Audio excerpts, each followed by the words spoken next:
Sorry, guys. Hey, Jerry with Controlled Pair Munitions with our live podcast here on Thursdays, 7 p.m.-ish. We're pretty close. So tonight we're going to have a lot of technological issues, I'm pretty sure. Just because, my phone has been here or there all day. I'm not really sure if it is going to be super awesome. It looks like it's lagging already. We usually try to have it just on our TVs to kind of make sure everything is going good, and it's still on the starting screen, and it still is like that on my phone as well.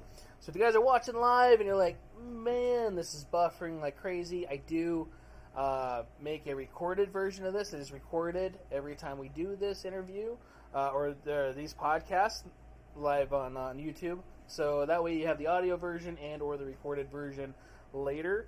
Sometimes it is better. Sometimes it's better. It's better.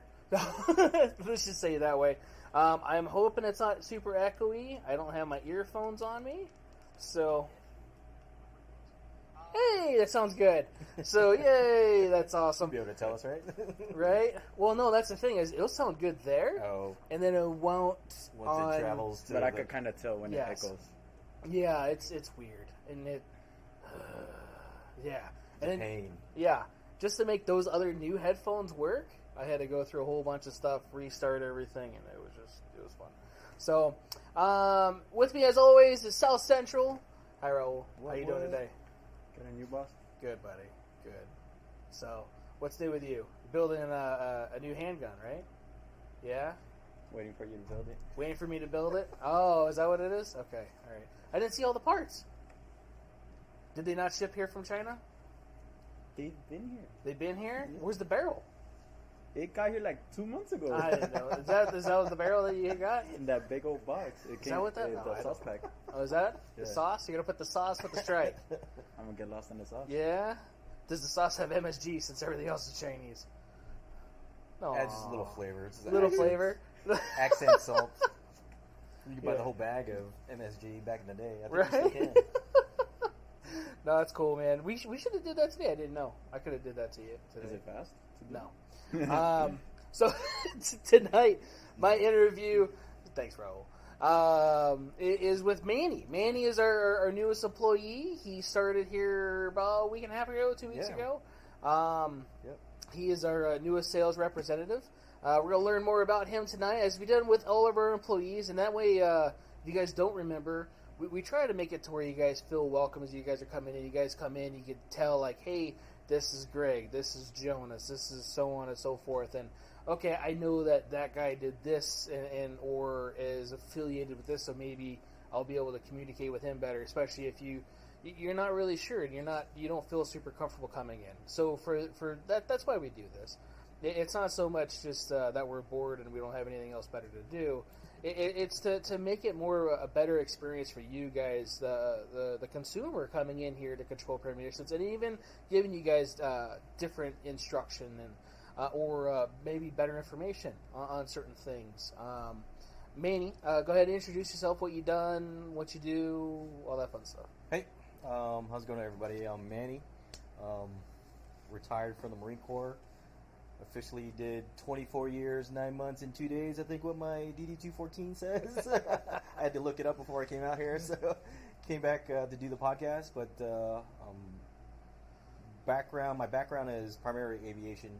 Started with fixed wing aircraft out of El Toro back in the early 90s. So soon after the Somalia kicked off, and right after the Gulf War, a couple years after the Gulf War kicked off, I came in. I'm originally from Hawaii. Moved around a lot. I was a military brat, so I grew up in Hawaii, Virginia, Germany. I graduated from an American high school in Germany. I was there for 7.5 years. So. Oh wow! Junior high to high school. Wow. So, yeah. Big eye opener, and just like throwing a kid in the fire, and just here you learn a different language right now. And, yeah. So that's cool though. You know, a lot of us don't get that. So bounced around a lot between the states, and after I graduated high school in Germany, I moved back to Hawaii, started school there, and found out that it wasn't for me for the first year because I was just wasting money. Yeah. And then so got a hold of my aunt, and she's like, "Hey, I'll pay for your ticket. You can come to school out here, stay with us." So that's how I ended up in Orange County, Westminster, California. Okay. So did that for. That didn't last long at all. You know, seemed like I was couch surfing at the age of 18 or 19, and that didn't feel too well. I mean, No. it was all right. It's family, but they had a new baby. Yeah. They had a new baby, and it just I just had to kind of find my own way. I needed direction as well, and living all over the place, especially Europe, and being able to travel. I couldn't stay put for very long, so come was it March or December, I dipped in, and then I was gone in April, so it was like right after the LA riots that I dipped in and went to MEPS, and then April I was standing tall in front of the yellow footprints in San Diego, California. Never Nice. looked back since. Nice. So, What part of Westminster? it's right off Beach Boulevard, 10th Street. 10th Street? Okay. It's right next to the cemeteries right there. Yeah, okay. Nice. And Golden West College is like on the backside. Right down the street, yeah. And wasn't too far from Westminster Mall. either. Westminster Mall. Yep. Yeah, I used to go there a lot. Yep. I lived in Huntington. Yep. So it's like right on the border of Westminster Yep. and Huntington Beach. It's like the Asian section and the kind Right. of Yeah. Well, I think Fountain Valley was more Asian, I think. yeah. So Yeah. We know the same places. Yeah. We know the places down there, so Oh, yeah. where not to go. My recruiting station is right off Beach Boulevard by Target. Okay. Target. There was a taco place right there, and I think there was a pool hall there off Beach Boulevard. okay, like a little arcade place or whatever it was. I think so. Yeah. I've been meaning to go back when I was there in San Diego. I just popped my head in, back in Orange County, Mhm. visiting family. I've been always meaning to go there and poke my It head doesn't in. look the same. I went there a couple times and just drove through, and in my memories that everything looks so much nicer. And like, oh my god, this really went downhill. Yeah. Yeah. So it's weird. It's Oh, yeah. weird seeing all that. I think my middle school got tore down. It was out in Fountain Valley. It wasn't that far though. Yeah. They were all like right there. Yeah, it's like 5 miles away. You just go across the freeway. Yeah. We had to walk. I had to walk across the catwalk Yeah. to get to it, and I think it was on Magnolia. Magnolia. Oh, yeah, Brookhurst, Magnolia, yeah. And because there was the Family Fun Center right there off of the 405 in 405. Magnolia, yeah.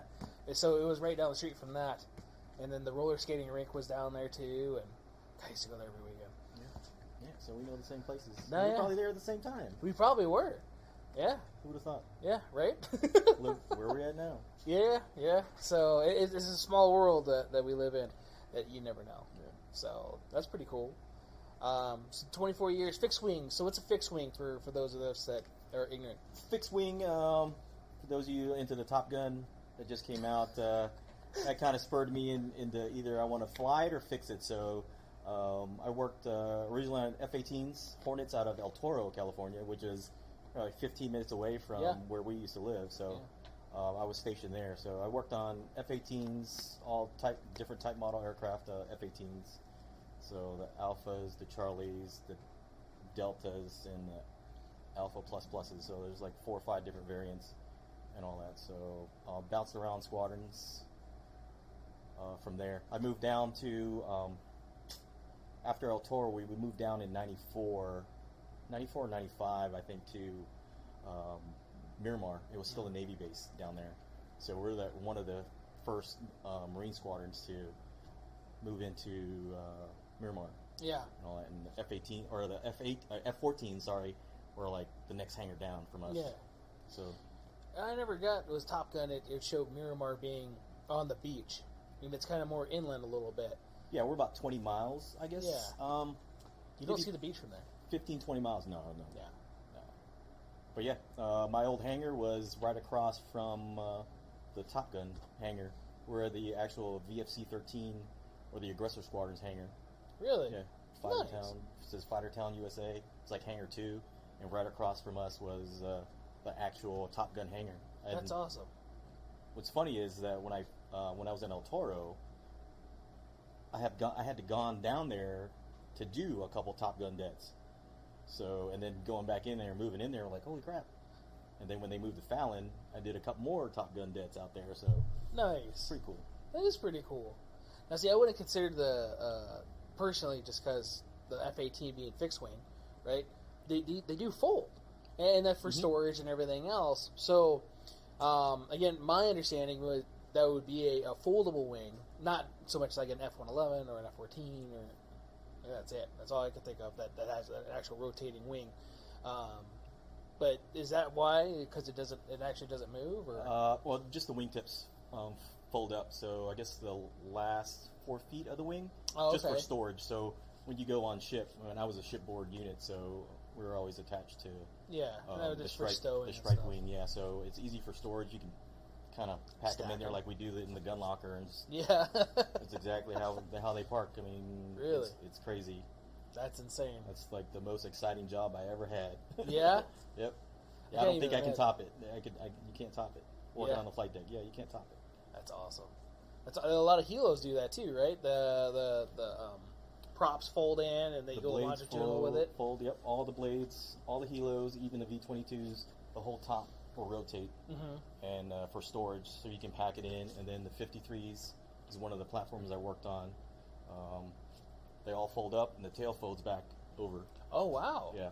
I don't remember seeing the tail folding, but yeah, okay. Yep. And the Hueys and Cobras, the Yankee and Zulus, they fold as well. Just the rotors fold. Wow, I never saw a Cobra folded. Just the rotors, the top rotors. Just rotors, okay. Yeah. Huh. I didn't know those were capable of it. Yeah. Just you got to be able to for storage. Yeah, I guess. You got to put them on the ship, so you got to be able to park them. Yeah, I didn't see them on, or at least just again a little bit of whatever I have. Never seen them on carriers, so they're on the little boys, like the Mankins, the Bonhomme Richard that burnt up a couple years ago. They're Americas, so helicopter landing ships, and LHAs, LHDs, and some of the smaller ships. The Denver, I think, USS Denver is one of the small carriers. It's like a landing, because they split everybody up. When you go to the MEU, and they try not to put all the eggs in one basket now, so they kind of split everybody up. Okay. So your battle group or your MAGTAF, your Marine Ground Air Task Force doesn't get wiped out. I can see that. That makes sense. Yeah. So logistically, logistically, it's a pain in the butt. Yeah. Pain in the ass. But I guess tactically, then, yeah. Yeah. Then so you're all spread out because you go into 5-mile radius around whatever carrier group or battle group that you have behind the main, like the LHDs, the helicopter carrier, and the actual big deck carriers. I mean, it's like overlapping radar and all that stuff. So originally you get like a 5-mile radius, and everybody's radar is just overlapping everybody. Yeah. Yeah. So if anything happens, you'll catch it before even we get hit. Nice. So. Nice. Okay. Didn't know about that. Now Harriers, they still have Harriers? They do. I think there's 1 or 2 Harrier units left. I think out of Yuma, might be 211, and another one out at Cherry Point. Okay. Now those were kind of funky, being one of the, I think it was the first aircraft that was able to do vertical takeoff from a standstill and or hover. Yeah. Got very popular off of True Lies. A lot of people didn't even know what Harriers were till then. Well, what's that aircraft that Arnold's flying? It's not possible what it does, but it's okay. Yeah, it's not possible. It's movie stuff. It's cool, but that's unique too, and they're kind of small aircraft as comparison to like the F-18. And it's like maybe 25% smaller than the F-18. Not that much smaller. Yeah, maybe 15% smaller, but I mean, it's pretty big though. Yeah, well, they have to be. Yeah, you get a chance to go to one of the air shows here. I'm sure they'll have one if they're still around. I think they usually do have them as far as like a showing off thing. It's one of the original V-STOL aircraft. They got from the British. So The YF, was it the YF-23 that was supposed to have that capability too? I think. The F-35 now? F-35, or was it the YF-23? Because one of them, I thought... F-35 now does. Oh, it does? The Marine version. Okay. I think it's the Bravo version. There's Okay. like 3 different variants. The Air Force, the A models, I think B's for the Marine jump jet, and then the Navy and the Marine Corps has the carrier version. Okay. So certain units have the V-stall, and then the other ones, I think the other Marine units, I'm not sure, correct me if I'm wrong, they might have just a carrier unit Okay. type. So, I mean, they all look the same. I think the Air Force is a little bit bigger, and the Navy carrier version might be a little bit bigger for wings and more fuel. Okay. So, Now, does it have a rotating turbine similar to the Harrier? yeah, the exhaust nozzle in the back, and there's a turbofan that shoots straight down, and there's a door lift fan that opens up at the top, so there's an engine right there, where the fans are up on the center, and the bottoms open up, and then the back nozzle will turn down. Oh, okay. So yeah, a friend of mine here on Nellis, he's one of the leads for Pratt & Whitney. He does the engines. He's in charge of the engines out here. Nice. Yeah. I think it was one of those two. I thought the F-35 lost too. And I don't remember when they were doing the new gen fighters. The F-22 was against like the YF-23, the F-35. Yeah. I think the YF-23 is the one that lost because they didn't only make 2. But it was a better version though. Yeah, that's what I thought. Yeah. It seemed like it did a lot more, but I think it was probably not cost effective enough or whatever it was.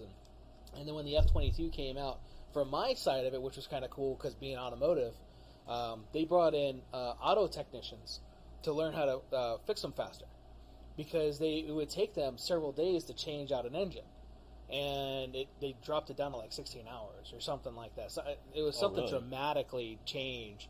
I can't remember what channel it was on, either the History Channel or like Discovery Military Channel, one of those. But I thought that was really neat that they brought in somebody like me to figure out how to get it out faster. Now, probably not the best thing, just because a lot of my stuff can pull over. Like, you can't just like, hey, my check engine light's on, I'm going to pull over really quick while you're at 40,000 feet. You know, yeah. Like, hey, we'll check you when you get back. Right. Your master caution panel will start going off, and you either got a RTB, return to base, or you're going to punch out somewhere if you're doing blue water ops, or wherever it is. Yep, you're done. Yeah. Like in a helicopters, worse. So if your master arm panel or a caution panel lights off, and you look through your stuff, you check the codes or something like that, and you got to land immediately, that means to land immediately. Yeah. Or you're going to go down. So I told you that story, right? Yeah, when we first checked in our first unit and first det. 29 Palms, right? 29 Palms. And they sent a bird out there, a helicopter, a Huey, and we lost the aircrew. And that was my first det with the squadron. And I'm like, what did I get myself into? I'm like, what the hell? Yeah. You know, and being in charge of maintenance or taking over the maintenance side, maintenance control. Mm-hmm. You know, it's nothing that you want to have your name attached to and all that stuff. So. No, yeah. We were talking about maintenance and maintaining stuff when you brought it up, and filters, hydraulics, and different stuff, and it's important. It is. It is. A lot of people take that stuff for granted on their cars, you know, and let alone their aircraft. Every time I'm getting into a plane, you know, I start questioning, like, when was the last time this thing was checked? You know, did we actually go through the flight checklist on the, you know? That was going to go to get my private pilot a long time ago, and I remember having to do all that stuff, checking the fuel for water and all that stuff. So, like, okay. Then you plunge it and make sure that, hey, I have enough fuel, and I put so many gallons of fuel in there, and then you have to throw your bob in there and check where it's at and make sure. Yes. Yeah, because you can't really trust your sender. And then you before you sign for the plane, you got to check what other maintenance, was it corrected, who signed it off, was it signed off correctly, and you just going through your logs. Right. I mean, so that unit I went to, that was our job as maintenance control. I was in charge of maintenance control. It was like the operations of of the squadron. So all the pilots came in, one-stop shop. Hey, I got to sign for this bird. Okay, which we rack and stack through with the hours and all that stuff to maintain our hours and make sure the proper aircraft is assigned with the right amount of hours and stores. You got rockets or ordnance or something like that, and special. If they needed anything special that we had to put on there, make sure they had the right aircraft. Yeah. To do so. Yeah, well, that makes sense. It's a headache. Well, it's still though, especially for work, Oh, yeah. it needs to be in compliance with what they need to have, and you need to make sure that it gets there and it comes back. It's like a daily intern for a helicopter for Huey and Cobra is like 3 hours for a turnaround, I think, and then for the daily is might as well add another hour and a half, 2 hours to it. So it's like a whole day event almost. Oh yeah. So they either do it at night, they're ready for the morning ops, and then or do it in the afternoon to get ready for the evening ops. Okay. And then if somebody does work in between, the plane captain has to go back through and make sure everything's buttoned up and everything's signed off. Then it comes to us. We go through all the books. I mean, our log books, ADBs, aircraft data log books are, 5-6 inches thick, depending on how many hours you got and how much maintenance. 'Cause there's a lot of maintenance hours that goes in just for, 4, 5, 6 flight hours. Yeah. Tons of maintenance hours. No, I don't doubt that at all. Especially with the gyro effect with the helos and everything else, and I've heard calibrating is not super awesome. The balancing of the props and Oh yeah. Every time you put new blades on and all that stuff, so you have to balance everything. So like a ceiling fan for anybody else. yeah. There's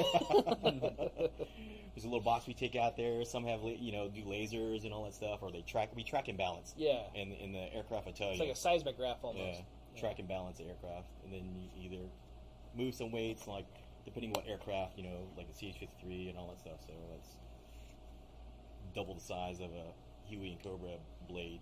It's like 105 inch or almost 100 feet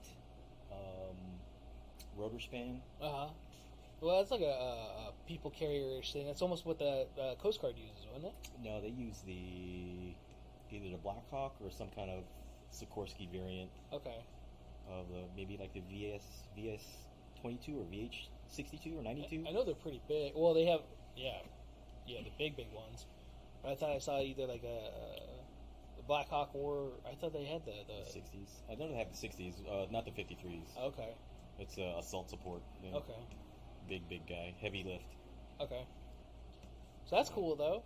That's cool. And then you did that for about 24 years, right? Well, not the helo part, but the first part was the fixed wing. Yeah, fixed wing for almost 13, 14 years, and then transitioned over to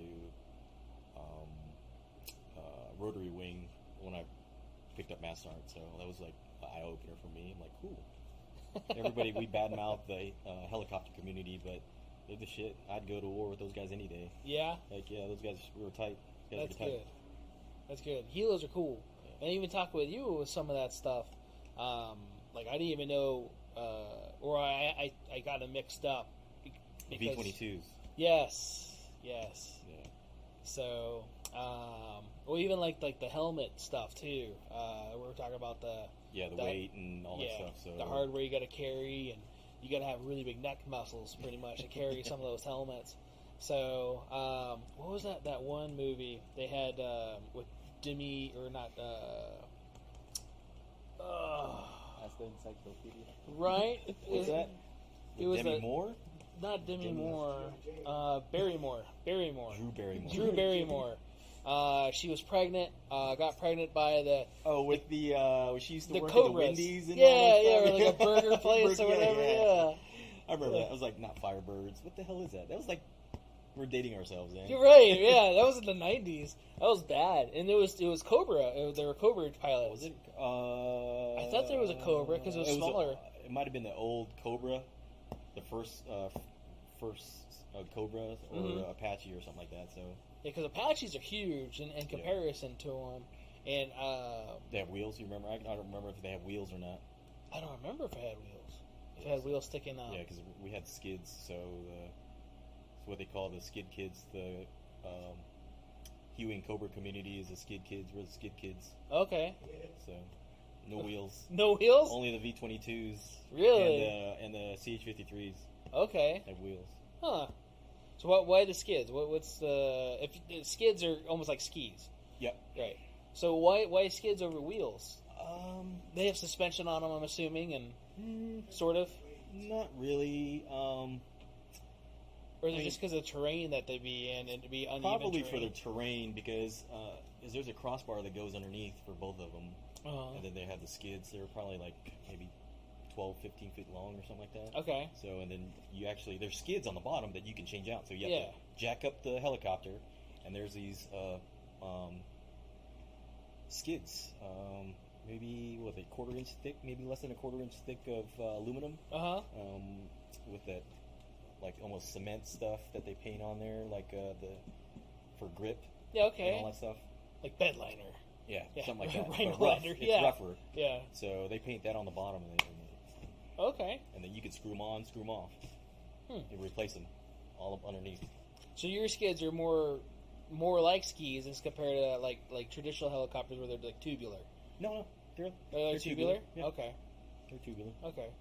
I was just thinking. I was imagining skids. One of my buddies, he retired about the same time as I did, and he wanted one of the skids for his bar. He was building a bar in his house. Like, hey man, can you get one? I'm like, there's one out in the junk pile.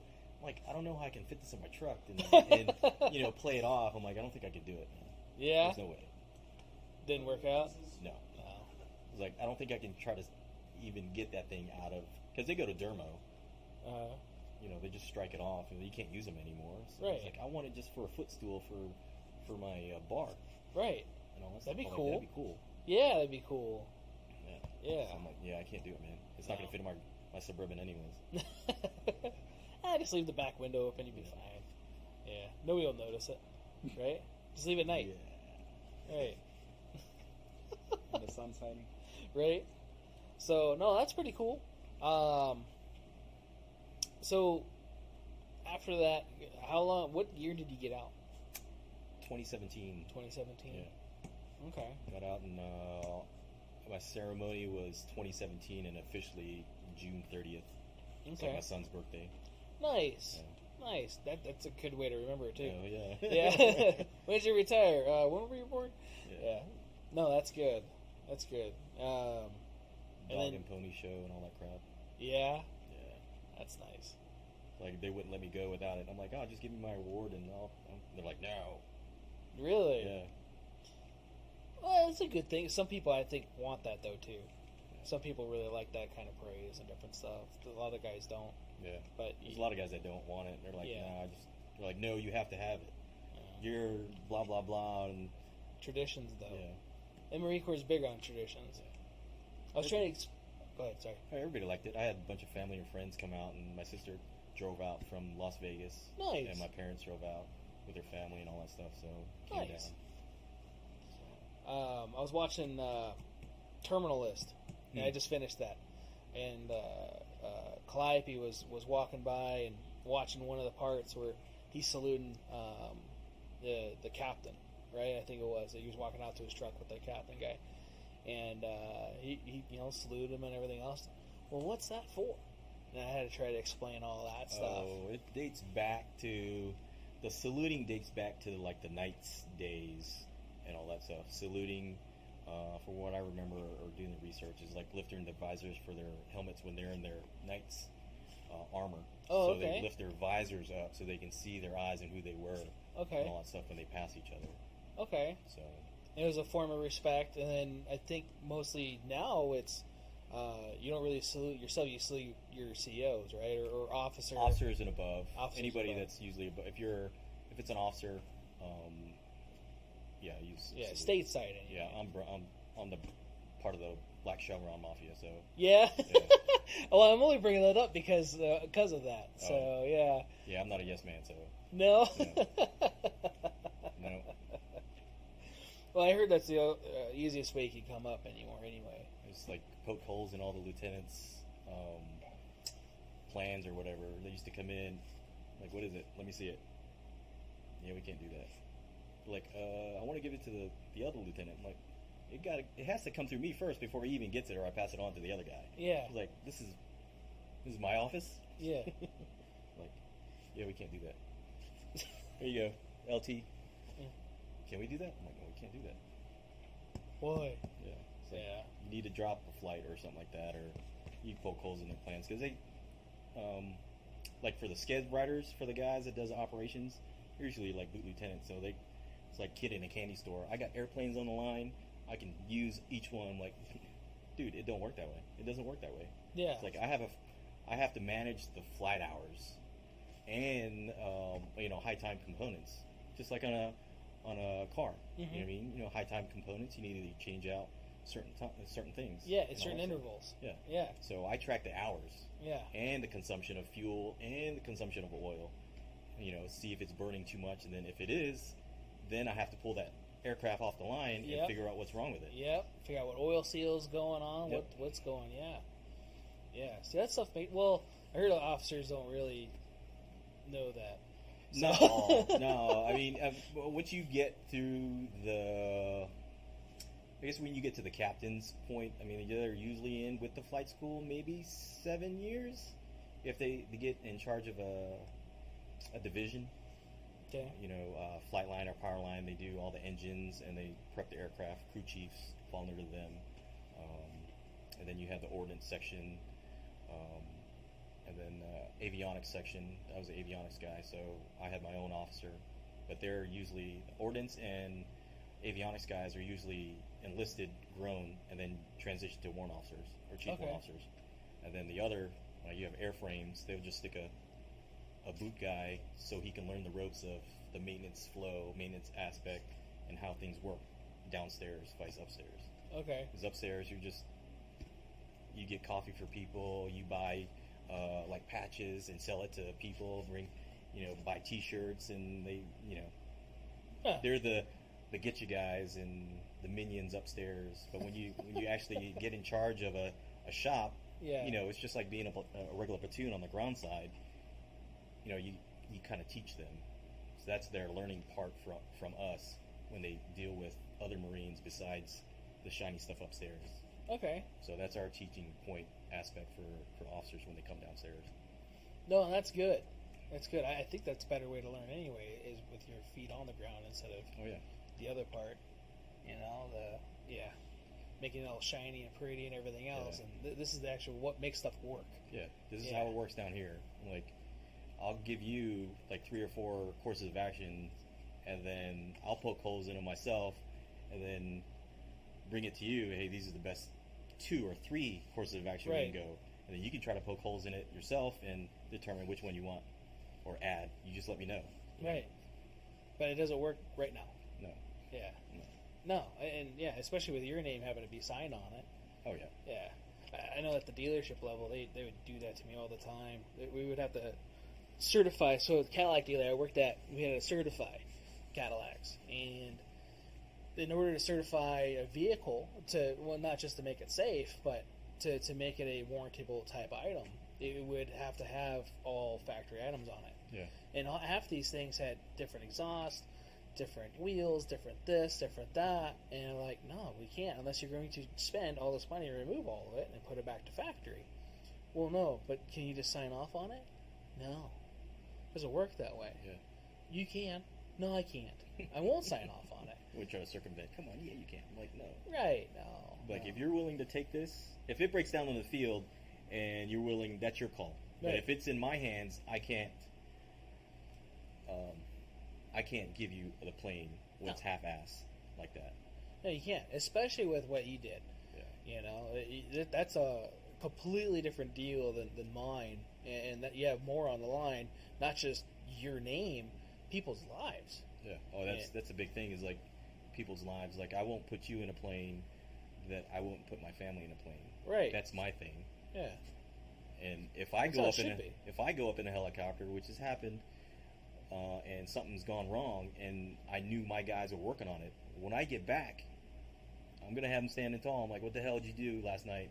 Right. And like, I looked through the books before I got on, like I'm supposed to, but okay, it looks like it's right, but what did you really do? Well, let me see the pass down. Yeah. There's always something. This is how we fixed it in accordance with this. And then you look in the book. Oh, I just loosen it and tighten it again. I'm like, bitch. And we did the system checks. It checked good. I'm like, All right. I'm 5,000 feet in the air, or 8,000 feet in the air, and sky ground, and and the guy who was my AO, because we were flying this scenario, we were flying out to Yuma for WTI, or WTI class just finished, and we were going out to pick up the rest of the aircraft that we sent out from our group in Miramar. So we had like 6 aircraft I think we had to pick up, and we sent 2. I was on one of the 2, and we're all heavies. Basically E8s. I was flying with the senior guys, so we had the wing chief, big dog. We had a couple other master sergeants. There was like 19 or 20 people on board, air crew. Yeah. Flying out to go pick up the rest of the helicopters, and then the other guys had a couple more to go pick up the other half. And we're going out there by Imperial, and sky ground, and everybody else. I mean, they know what to do, and the pilot's trying to hold on and keep us upright and all that stuff. But the servos on the helicopter, wasn't playing. So they weren't jiving, yeah. So you either turn them off, turn them back on, cycle the power, and then you pull the circuit breakers, or the guy in the back's pulling circuit breakers while the 2 pilots in there in the front are going, on, off, just trying to reset them and all that stuff. And you're going like this. We were sleeping. Yeah. And head goes up, visor goes up, and I'm sitting by the back ramp from right across from my buddy, who was my maintenance chief at the time. And I saw his face, and his eyes about popped out. And would have been he survived 4 helicopter crashes in Iraq. Shit! So he's like, oh, here we go, number 5. And so he's like, I was like, oh hell no. It's like, all you do is start praying, because if you don't catch it, you're going to try to do auto rotate down, and it's still going to hurt. Yeah. When you go down. So we finally got it, and then my guy was like, I got it. Nice. And then my boss, or my buddy, was like, fucking A-by. It's always effing avionics. It's always something. What'd you guys do to fix this time? You guys tape something, or, put super glue on something like that? And it's like, we're always to blame. Oh, yeah. Yeah, that's how it is. Low man on total pole. Yeah. It's like our stuff, it's multi-source integration. It integrates with everything and all that stuff. So if it has power run into it, it's avionics. Yeah. So it was like, give me shit. They always give us shit, but you can't run without it. So I mean. Yeah. It was like that in the service department too. Yeah. Yeah. All the guys at the front, the salespeople, whatever else, they would treat us like shit. Yeah.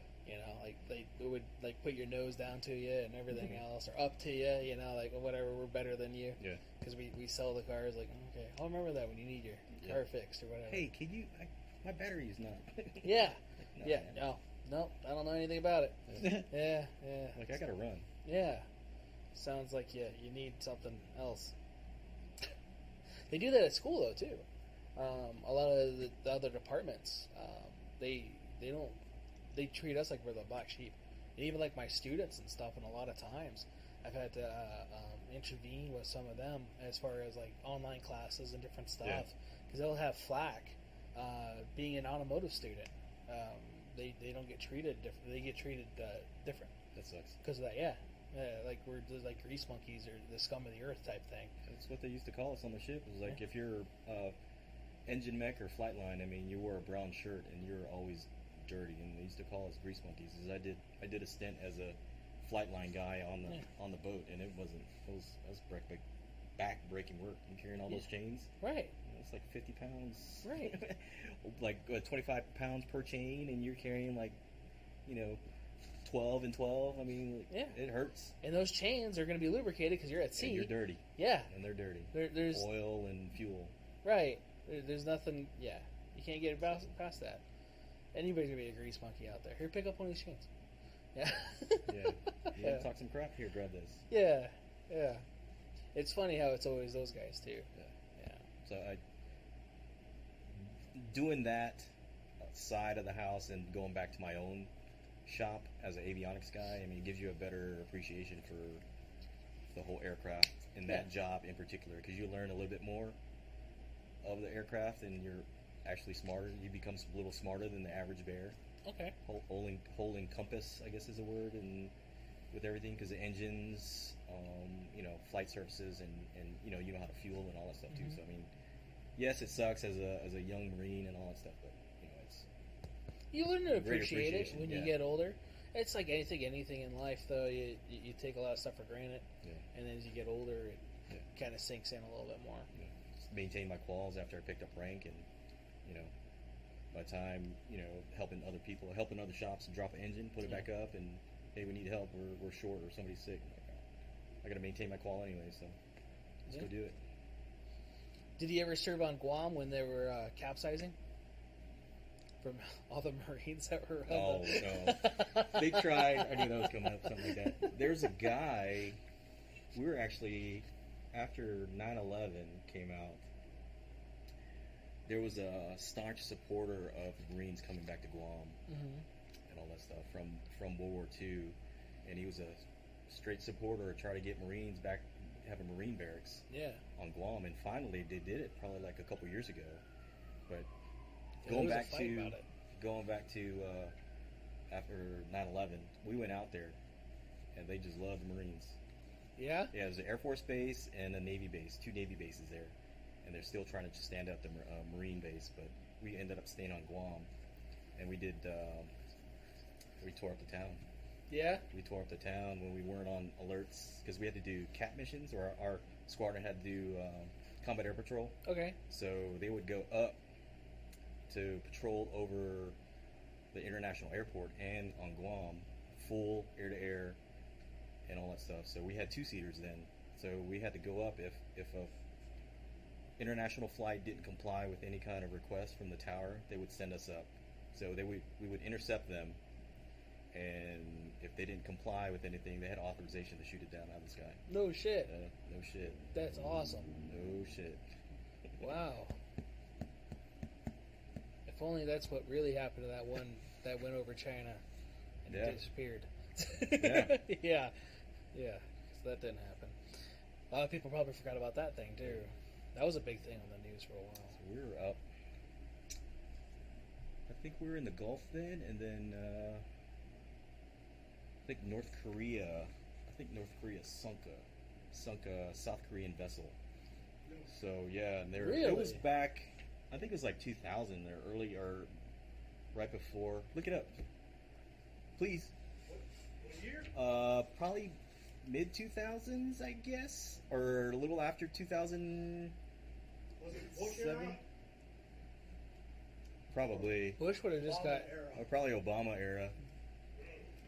See when they Well, Obama if they was sunk in. a South Korean naval ship. Hmm. Yeah. Yeah, I haven't heard anything of that since. Yeah. Well, they did the DMZ Maybe the shit. 90s, because our captain of the ship, he was friends with the captain that got killed on that. Oh. What year was that? Looks like 2010. Yeah. See. So Obama years. Yeah. Wow. Yeah. Our captain of the ship, he was a hard charging Navy guy too. He was Yeah. Was he the captain of the ship or the admiral? I think he might have been the admiral. 'Cause I was able to sit down with him and the commandant. I was invited to sit down with him, Yeah. and he told us his story. Yeah. So it had to been recent because we did RIMPAC in 2010. So it was recent. It was recent. Okay. So, wait, with that was a South Korean vessel. Yeah, and From North Korea Shot it down. or like torpedoed it or something like that. Really? Yeah. What, they were just in their waters, their space, or? Yeah, I guess they claimed their space, Oh. And so, during that time, going back to RIMPAC, as we filmed Battleship, the movie Yeah, Battleship. yeah. So Fuck, that's that old. That is that old. That makes me feel old. it's 2010. Dude, I don't feel like it's been that long. But there's some movies, though, from like the 2000s Yeah. where I'll look back. I think we were talking about it like a week or so ago. My first unit, we were still in El Toro. Oh no, we were in El Toro. No, yeah, when he came down, we were still in El Toro. Then we moved down for Independence Day. No shit. Yeah, VMFA 314 was my first unit. No way. Yeah. That's Black awesome. Knights. But we weren't able to be in the picture because we were either in Fallon with a strike debt, or I think we might have been out here doing the red flag. Okay. So, and they use our sister squadron, sister units, flight line to do it. Which base closed down? Was it El Toro? Mhm. Or it was El Toro? El 'Cause Toro there was and like Tustin. in Tustin. Okay, because there was a couple. I thought there was another one too, a little bit more north Fort of Ord. there, huh? Fort Ord, right outside Monterey. Probably, because I used to go to those. What was the El Toro air shows? Like all the time as a kid, all the time as a kid. 'Cause my dad worked for Northrop Grumman, Oh, and that's sweet. yeah, he worked on F-15s when he was in, and then he got out and contracted for McDonnell Douglas for a little while. Up at Long and Beach? Did you work at Long Beach or? I don't know for McDonnell Douglas, but when he went to Northrop, it was Pico Rivera. In LA. Yeah. So and then he worked on the B2, so he was the manager of the panels. Skunk Works. Right. Yeah. Oh, is that Lockheed? That's Lockheed. Well, Yeah, they're yeah. all right there. So Yeah. They're all right there, and so like all like the LA riots and all that other stuff, he had to drive through that, and it was a lot of stuff that he did was pretty cool, and shit, there'd be some stuff when Future Weapons was on. You remember that show? Mhm. I would watch that, and be like, hey, you worked at Northrop. This how long has this been out? Oh, I could talk about it now. It's declassified. It's like 20 years later. I could talk Right, about it. yeah. It's declassified. I can Oh, talk this about is since like the 70s. What the hell? And it's amazing how old our technology really is, Yeah. and we have no idea. it. We're like still 5-10 years behind. Right. It's like the F-18s, the computer. When I first came in, they're it's like an old 486 computer or something like that, Yeah. and it was like 2000, maybe 2006 or some shit like that, or no, it was early 2000s because we had just transitioned to a new platform, and like the latest and greatest. They're like, oh yeah, this is still like a 486 computer. I'm like, really? Yeah. Get out of here. I'm like, but it can still process all the targeting and all that stuff with the computers or mission computers and all that stuff. I'm like, oh, okay, cool. As long as it's compliant, I guess. Yeah. But it's everything's going just like computers. You're 18 months behind everything. Yeah. All the time. Yeah. Yeah. The thing that brought kind of worries me with the Korea thing, just because of all the latent stuff with China, Uh-huh. you know, and thinking if they would actually be that bold as to do one of our ships, because we keep on going over there and we keep on like slapping each other's peckers. I guess I don't know. We You would know. go there if we did a deployment to Japan. We usually split up. So one half would go to Okinawa, and then the other half would go to mainland Japan, and then we fly ops out of South Korea, Okay. either primarily out of Osan because it was closer to the DMZ and to the border. And Yeah. with F-18s back in the day, we had what they call ATARs. It's like Advanced Tactical Air Reconnaissance. Okay. So we take out the gun, and then we put this $7 million camera on there, and this $2 million door with glass Yeah. crystal. It's grown. It takes like 7 years to grow the crystals. Yeah, and it's about an inch thick. That's like crazy. three windows, and It's just because of the pressure. yeah, Oh wow. and the clarity and all Yeah. that stuff. So you had 3 different cameras, 3 different electrical optical antenna or cameras for low, high, and medium, and all that stuff. So That's cool. used to fly over to the DMZ and we record it. They would record it. They can record it and then transmit it back to the station near real time, or just bring it back and then we process the information. That's when we work with all the intel guys. So because we worked on it, we had the clearance to, and then we just take it to them, pull everything out, and give it to them, and like, hey, what's this? What's this? Like, Yeah. oh, that's where a plane was at, or somebody had walked here like maybe like 20 minutes ago. Yeah, Wow. IR stuff. So Nice. That's cool. yeah, they'll take pictures. Hmm. Like, oh, this is where a plane was sitting at, and here's before. It's like a couple hours ago, and the heat signature is still there. So kind of similar to Behind Enemy Lines. Yeah. With Owen Wilson. Yeah, exactly. Yeah, It's yeah. it's exactly what it was. Yeah, and they flew over, or they didn't fly over technically. It's like Ukraine. He was at an angle because you take pictures. The Yeah. higher altitude you are, the farther you can transmit your information. Okay. Yeah, they got shot down because they saw stuff Yeah. they weren't supposed to see. Yeah. Yeah, that was crazy shit. Yep. Yeah. And the flight data recorders, I probably can't tell you, but it is probably underneath the pilot seat for that. Oh, no, not like on the movies. No, No? no, it's in the actual in the camera bay right above the cameras. So there's Okay. the gun bay doors there, and then you got two. It used to be 3/4 inch industrial tapes, like Uh-huh. old, like bigger than the VHSs. Yeah, but yeah. The tapes are like this big, and that Oh, wow. two of them, and then they went to solid state a couple years Hard after drives? that. So yeah, Okay. just hard drives, plug it in, Huh. and all that stuff. And the guy in the back seat would run everything. See, watching the movie, that to me made sense in case you did get shot out. At least you could still get that if you could. It does. And then- It automatically erases. That, see, that. So that once makes you it pull the ejection seat initiation, all that stuff goes through and it just dumps. It'll erase everything. You know, if they knew that in real life, though, they wouldn't have made a movie. Because the whole movie was about him getting back to his Yep. ejection seat to get that. Yep. Or no, was it the pilot or the co-pilot's He wanted ejection the little seat? disc or He had to something get like the that. right Yeah, off yeah. of it, yeah. And it was transmitting a signal, and they were trying to whatever. It'll automatically erase itself.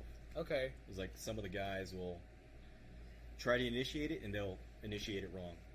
And then they blame us. I'm like, so what's your procedure? So we're sitting on the ground, thinking like they're talking us through the procedure. I'm like, yeah, you're already wrong. yeah, That's not what you're supposed to do. Because in our perspective, from down the ground, when we're talking to the pilots and we're troubleshooting them, I mean, we see the layout in our mind because we're always up there and we know all the sequences because we're always working on them and all this stuff. So what did you do? You know, yeah. oh, well, my weapon didn't fire. So okay, so what did you do? Your master arm, was it on? My screen doesn't work. Did you turn in the OF or ON position? If I said OFF, they would get all pissed off. Like, you owe me a beer, you know that, right? You owe me a case. I'm coming in on weekend so I can troubleshoot your aircraft. Yeah. Yeah. And most of the time it is something stupid. Yeah, Yeah. it's like, oh. So we'll pull into port, like Singapore, and we'll have like stacks of beer, cases of beer like this high. I'm like, this is the shittiest beer, but oh well. Yeah. This is beer. Tiger beer, like, ooh. Tiger beer. I've heard horror stories about tiger Oh, beer. this sucks. Yeah. It's hot by the time you're.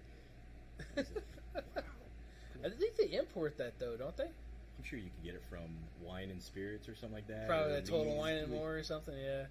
Probably more so Lee's, not because it's Asian, but Isn't that usually come accompanied with This guy caught on At the massage parlor. with no face and a penis? Oh. Only in Thailand. Only in Thailand. That's Right. Yeah, Greg has those stories. So In Thailand and the lady boy. Or The no, lady boy. He has the Philippine stories. Mm. I don't think he's been to Thailand before. I don't know. It's almost the same. Patio. That's crazy, man. Yeah. You got to go there as a young Marine. Single young Marine. Single young Oh, Marine. yeah, I was- Go to Patio. It's crazy. Oh, man. So you can go back to ship or wherever and get some antibiotics. Oh, yeah. Doc Yeah. is your best friend. Doc, yeah. Hey, Doc, I need to. What? They make it hurt. Uh, Like, what happened? Why are you rubbing your arms? It's like, I just saw the doc. I'm like, okay. It's like better than getting written up, right? right. They'll run them up the flagpole now. Yeah, yeah. It's against like the MU or expeditionary orders, Marine Expeditionary Unit orders. Is one, you're not supposed to be buying any women or, trafficking and all that stuff because Right. you're buying into it or you're condoning it. Yeah. And then two, you have STI or STD, and that's like the no-no. Right. You don't do that. You don't get an STD, and you don't get married while you're on deployment. Those are the rules. I don't But it's happened. Yeah. Yeah, all three has happened. Yeah, I was going to say, I think I've heard stories of all three happening, especially the marriage on deployment thing. Oh yeah. Or at least after deployment. You go to flying them Japan, home. Australia, and definitely Australia. We have guys just jump ship, not even come back. Yeah, we're pulling out, and then as soon as we pull out, we make past the breakers, whatever port we're in, Right. and we do a abandoned ship drill, or so we can account for everybody. Yeah. So you have to muster in your shops or divisions everybody. So 6,000 people running around at a certain direction was FUZDAP, forward up, starboard, down, port aft is the acronym. Uh-huh. FUSDAP. So when they call man overboard drills, you have to go muster in your space or your workspace. So everybody's up in their PJs and whatever they sleep in, and you know it's one way. Running around. Everybody's going one way direction until you get to the hangar. You can go wherever you want, but if you go inside, it's like a big circle. Forward up, starboard, down, port aft. That's And crazy. you muster in your shop, and then you wait. Then you wait. Then you wait. After you call, it's like, hey, we're up. You got a certain time limit. You'll be sitting there for like an hour, looking for airmen, blah blah blah, from engineering, or airmen, blah blah blah, from this unit, this squadron. Mm-hmm. Like, did we see him out in town with a girl or somebody? It's just like, Yeah. You went on a after the walkabout. fourth time or something like that, and oh yeah, he met a girl. He's not coming back. Yeah. He's not coming back. What happens? So, what happens when that happens? They'll send NCIS after your ass. Really? Yeah. We have NCIS on the boat. Okay. So, or for the one I was on the Reagan. Even internationally? Oh yeah, they're like all. Well, US, extradition though, there, right? U.S. They work with the local law enforcement and government Okay. and all that stuff. So, one, they're in the country now illegally. Oh yeah. So yeah, Ooh, yeah. So you're undocumented in there. nice. So it mainly happens in Australia. Matter of fact, all Australia. No. Hobart, Tasmania, Brisbane, and Darwin up at the Gold Coast. I think it's Darwin. It's at the very top. I think they have it like an MGM up there too. So it's Huh. yeah. I've heard. Well, you hear stories about that, especially every once in a while, somebody going AWOL or whatever, and yeah, like that one guy that left mid shift or whatever it was, or he was supposed to take his shift and left the shit there and went to go join the Taliban or whatever it was. Oh, for X amount of Birdall or years. something like that. Yeah, I can't remember what it was. Yeah. There's like two people. I think Birdall in Afghanistan, and I think the other. Excuse me. Yeah. I can't remember the army guy. Yeah. Yeah. I think I was I thinking. think there was one Marine too. I think he was off the Mew. He had family in Afghanistan or was it Iraq? And he went. But, yeah, that's crazy. No, yeah. To make somebody do that. And they lost for Birdall. I think they lost a couple people. That unit. I think one of the guys that came in here was telling me the story because he was with the sister unit. They had to go out and go get him. Oh, okay. Yeah, one of the customers Huh. that comes in here. Oh, I shit. can't remember his name. Mike. I think it's Mike. Mike? Yeah. Blonde hair? No. Mike? No? I know a lot of Mikes. I know. There's a lot of Mike. Yeah, there's a lot of Mikes. A lot of Mikes that come in He was here. in the army and he was stationed up there, Okay. Cornwall Valley or something like that. It was like a couple days ago when he came in. Okay, I was thinking Mike the Marine. No, he's the army Okay. guy. He was just talking about it. He was all Huh. pissed off. Yeah? Oh yeah, he lost his. I don't know if I can say it, but he Nice. told me a story that he had lost his brother out there and he had to escort his brother back. Oh, shit. Yeah. So I was like, man, it's got to be rough. Yeah. Then he was trying to go back to Afghanistan, and they're like doing one of those Saving Private Ryan. We don't want you to go out there or something like that, and because you lost your brother. And he's like, no, man, I got to go back. Like, I know your feeling. You want to go back there with your unit. You don't want to be labeled or stuck. Yeah. If something else happens out there, you always want to be with your guys. That's your Yeah. family. Yeah. You're out there for a Yeah, certain you amount have of blood time. and then you have brothers. Yeah, Yeah. it's different. Yeah, it's brothers in arms. That's all it is, Yeah. man. So, and he ended up going back there. He finished the story. He went back out there and was able to finish out his tour. It's like Nice. the Army does it weird. They do like 12 or 14-month tours, and we, as the Marines and Navy, we go out 7 to 8 months, Yeah. and that's not including the 3 months of training before you. So you're gone like the whole year anyway. So Yeah. That's crazy. That's crazy. high fiving. Right. Right. A lot of people don't know that, too. Yeah. I'm on my second marriage, and third kid. So like I told you before, like these guys, and like my first two, my oldest two, I was going half their life, and my son, we'd go to the air show in Beaufort or down in Miramar. He's like, no, I don't want to go. when he was like 5 years old or 4 years old. He's like, no, I don't want to go on the plane. It's like either C5 or C-130. He's like, I don't want to go Those are because cool. Dad always goes. He leaves. He goes. He leaves on those. Yeah. So he wouldn't go. He wouldn't even go up the ramp. He just, go right through. Yeah, you just go through. Yeah. Usually the nose and tail's open. Yeah. Yeah. Sometimes they'll let you go up to the cockpit and climb up the ladder. The 17s or was it C-17s? C-17s. Or the 5s. They would have out there every once in a while too. The Galaxy. Yeah. Thing's huge. Yeah. Yeah. I was kind of upset when they decommissioned those, and why you could carry everything. Yeah. like a couple squads and Tank tanks, and helicopters and all that stuff. Yeah, how much stuff they get offload real quick. So in a moment's notice. I don't remember the reasons for it. I think it was just because of the size or the amount of fuel it burned or something stupid. Oh, that was probably being upgraded because the C-17s, the Globemasters. Yeah. So, I think they can carry a little bit more, even though they're a little shorter, I think. Yeah. I'm not Air Force guy, so, No, you're good. correct me if I'm wrong. Are there any questions coming up? Mm-hmm. No, I haven't seen anything, but I don't know if my phone's frozen either. I want to say it's almost 15 frozen. viewers, though. Oh, yeah, 15 viewers? Cool. See, because it shows 6. So that's what I'm guessing. That's what it is. So, yeah, it's not even loading on here. I don't have shit either. No, we could always ask Timmy though. Timmy might know. Can you hear us? Yeah, I don't know if Timmy's watching though. So that's the other thing.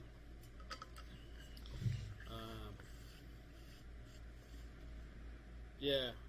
So I know that those they held a lot of stuff, like the SR-71. That was a great plane for what it was, and they decommissioned that. It leaked too much oil and Fuel costs. yeah. Because they space it out, knowing because heat. It expands. Expands the metal, so it'll end up closing up. So as soon as it takes off, it'll have to refuel. Yeah. And then once the metal hits that certain temperature, it'll probably It closed all the seals up. Yeah. That was insane learning about that growing up. And then I get to see that being a cost-effective thing and everything else, but there's nothing else that competes with that. Yeah, it's like the fastest it's like the fastest plane out there. Period. Yeah. Still. Yeah. It was so cool. The X-Men used it. Yeah. Or a version of it. They made it hover. Yeah.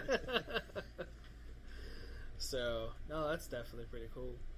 Yeah, no, we talked a lot about that stuff, and it's different because we have Mike, and he did different stuff. Yeah, these are combat arms. These are actual combat arms. I was part of a Victor unit, and us as a whole were a combat unit and all that stuff. But I was still in a supportive role, so not all the time, unless you're with the helicopters, that you'll be able to go out if you're.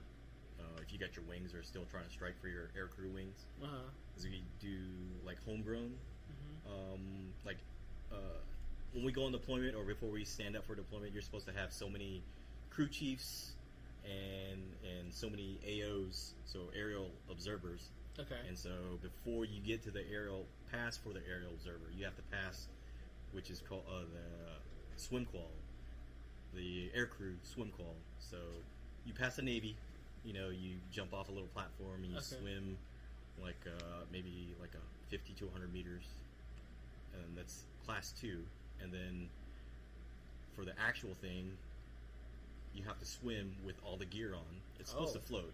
Okay. It's supposed to float, but you got your helmet, you got your boots, and then you got your gear and flight suit, and then you got your LPU and all that stuff. That stuff drags. It does. It creates a lot of drag, and if you're not swimming a certain way that they want you to, they'll start yelling at you. Because my wife used to run the pool deck, and she was in charge of the Aviation Survival Training Center on Miramar. Oh wow! Yeah, so I had to go through her course. So scrutiny. So you have to go past that, and if you don't, then you're out and all that shit. But you have to pass that stuff before you can start your syllabus. It's supposed to start your syllabus and all that, and they just walk the dog. Hey, this is the aircraft. This is how you do your maintain the gun. This is what you need to look out for. This is what, before we land, before we take off, clear the front, clear the rear, clear the left, clear the land. Just make sure there's no big rocks and no those big trees or bushes that we're going to crush and put a hole in the bottom of the helicopter or something. Right. So, yeah. it's cool. I liked it, but when you go through the sky ground, it's not fun. No, especially when you're in it. Yeah. Yeah. That's to me a little sketchy. Yeah. Yeah. So, and go back to the place where I almost crashed is where everybody has crashed in Imperial. Yeah. Really? Yeah. So. Living out there, I never heard of that. Yeah. I'm assuming that I lived in Lakeside, so I'm like 105 miles away from El Centro. Yeah. So it's just a hop, skip, and a jump. I told you it was like right before Glamis. Yeah. Or no, was it after Glamis? I think it's after Glamis. I can't remember. You go through Imperial, and that's where we usually stop for gas on the way back, and grab a pizza or something like that. Just go to the airport, say, hey, I just call it in while you're flying before you land. It's like you need to order pizza, which is what you're not supposed to do. We're here for gas, we're here for pizza, and then you fly back. But right outside Imperial, we've lost a lot of airplanes, lost a lot of good guys out there, and all that stuff. And then you go further towards Yuma. It's where the Coast Guard, like C-130 and a Cobra helicopter, I think, did a mid-air collision out there. They just had another V-22 crash there, probably last month or a couple months ago, as well. Really? Yeah, it's a dangerous place. It's a main corridor because we fly the 8 from Miramar to El Centro or to Yuma. We just follow the freeway. Yeah. That would make sense. The 8, Yep. Going all the way out. Yep. So we talked a little bit about Ospreys. Mm-hmm. So Ospreys, for a lot of you guys that don't know, I think it's called the Osprey 21. 22 V22. Okay. And those are different. If you guys have ever seen, I don't know if they've actually been in a movie that I could quote off the top of my head. I want to say they've seen them. I've seen them in shows and different stuff too. But they are an aircraft that they designed. We talked about the Harrier earlier, and then the F-35. It's a little different. It's a prop plane that can be converted. Plopters. Yeah. Was it Transformers? Yeah. Okay. Yeah. So they could take off vertically and or somewhat horizontal-ish, or like a normal plane. And so your experience with those, you never really worked on those. No, but I don't like. I've ridden them before, and I didn't like them at all. So. Yeah. How was it riding one of those? It's all right when you first take off, but then when they start the transition to go forward or to start to land, and start to hover mode, that is, I don't know, it's not fun. I mean, it's like you're going forward and you're sitting, like we're sitting, and then we're going that way, and then next thing you know, you're like, kind of rocking a what the little hell's bit. going on? You're like, no. It's like you're stopping forward motion and you're still going this way until it catches up. Yeah. And all that stuff. Yeah. So I mean, I bet that feels unnatural. Yeah, it's unnatural. They had a lot of issues when they first came out, especially in Yuma and all that stuff, and I don't like them. And we used to brief all the time. So we do WTI, Weapons Tactics and Instructions. We do it twice a year for the Marine Corps, and it's like a train the trainer kind of thing for the whole Marine Ground Air Task Force. Everybody has a part, the ground combat element, and the pilots and all the assets, flying assets in the Marine Corps, all combined together to learn how to be actually instructors when you go back to your unit. Oh, and all that stuff. Yeah, it's like train the trainer. It's almost being like a Top Gun. You send guys to Top Gun, they go through the course syllabus, and they're now qualified instructors when they go back to the unit. Okay. So, but for WTI, it's like everything encompassing, like a maybe FAC-A forward air ground controller or something like that, forward air controller in the air. Yeah. So qualified to do that, and then like crew chiefs they're put through ringers too, like how to employ their weapons and all that. Each platform and each MOS that has to deal with that, they're taught how to do how to implement their weapons better in certain scenarios. So it's a big war game. Huh. You train, go to class, and then big day comes. We can't drop any sorties, and they do, like the war games, and it's on for like 3 days or so, or like a couple days as the final finish for the end of the course critique. Either yay or nay, and you're supposed to have, when you go there as a pilot or a crew chief or for the air guys, you're supposed to have like a certain amount of flight hours and sign-offs, training before they even send you, because if you don't, you're not going to know what's going on, and it's just too much information. It's information overload. Those guys are like up all night training, and the big part is training. Yeah, especially with that. Training like you fight. Yeah. A lot of people don't understand that, especially like younger guys coming in to the military. Why do I have to do this 100 times? It's muscle memory. Right, muscle memory. Because when you need it the most, you're gonna forget. Yeah. Unless you do it, and it's gonna click, and it's gonna come natural, and everything's gonna be there. A lot of people complain about all the planes that fly out of Nellis all the time. That's what they do. Yeah. They're gonna go train. Yep. Those are the guys that are keeping the people out of our country. Yep. Good for them. The military spends a lot of money on those guys too. Yes, they do. There's a lot of flight hours they got to do, and you got to keep up on it. Again, a lot of information. Yeah. Especially when you're going several hundred miles an hour. Yeah, your time. I mean, you got to be able to process information if something's going on. These guys on the ground say, "Hey, we got this going on," and they got to figure it out where. They give you a 10-digit grid coordinate or GPS coordinates if and all you're that lucky. stuff. Yeah. Or, they're trying to say, "Hey, I want to drop a bomb here, left to right. You're at, this is the coordinates and all that stuff going left to right. Yeah. At this portion and this thing, and the guy's up, 30,000 feet in the air with a FLIR pod who can see like over 7 miles in his FLIR pod. And Yeah. like, oh, you mean this spot right here? I'm a laser target. Can you see it on their mule? Yeah. Yeah, or I'm lacing this target and sending you information. Oh, okay, I see it. And so they designate that's the target. So the aircraft knows, it'll designate that target, it'll fly over it, turn back around, and it'll still know where that position is. Nice. It'll keep it. Or they can just fly around, orbit, fly around in circles. Huh. So that's pretty cool. Yeah, they got all that. What do they call ISR stuff? So ISR, yeah. Intel, surveillance, and reconnaissance. Yeah. So they go up there, and sometimes they go up ahead of or above the convoy, and just look for overturned dirt and all this stuff, because it'll still leave a signature. Yeah, some sort of heat signature or something. So the dirt on the bottom that they just dug up maybe like 20 minutes ago or something like that. Yeah, Still the temperature variance. Yeah.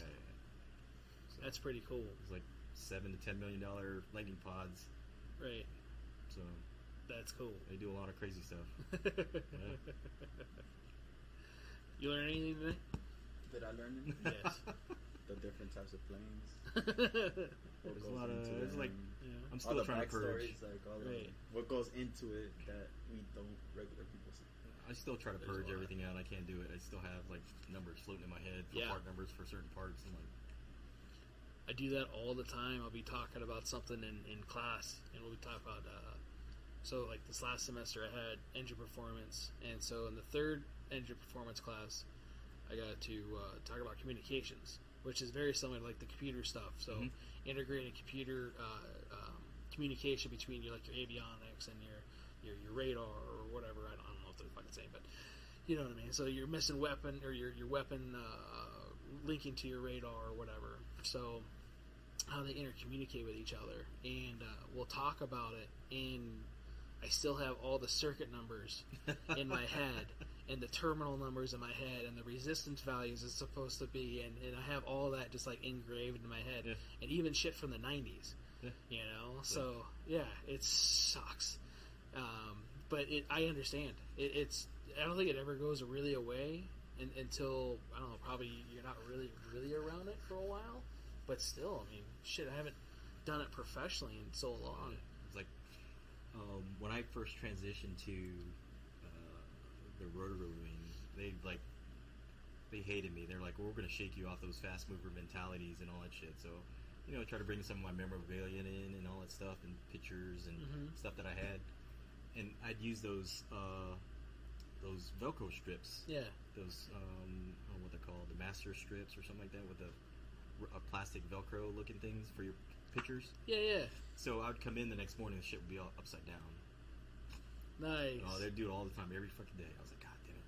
Yeah. Like, we're gonna shake you out of that fast mover jet mentality.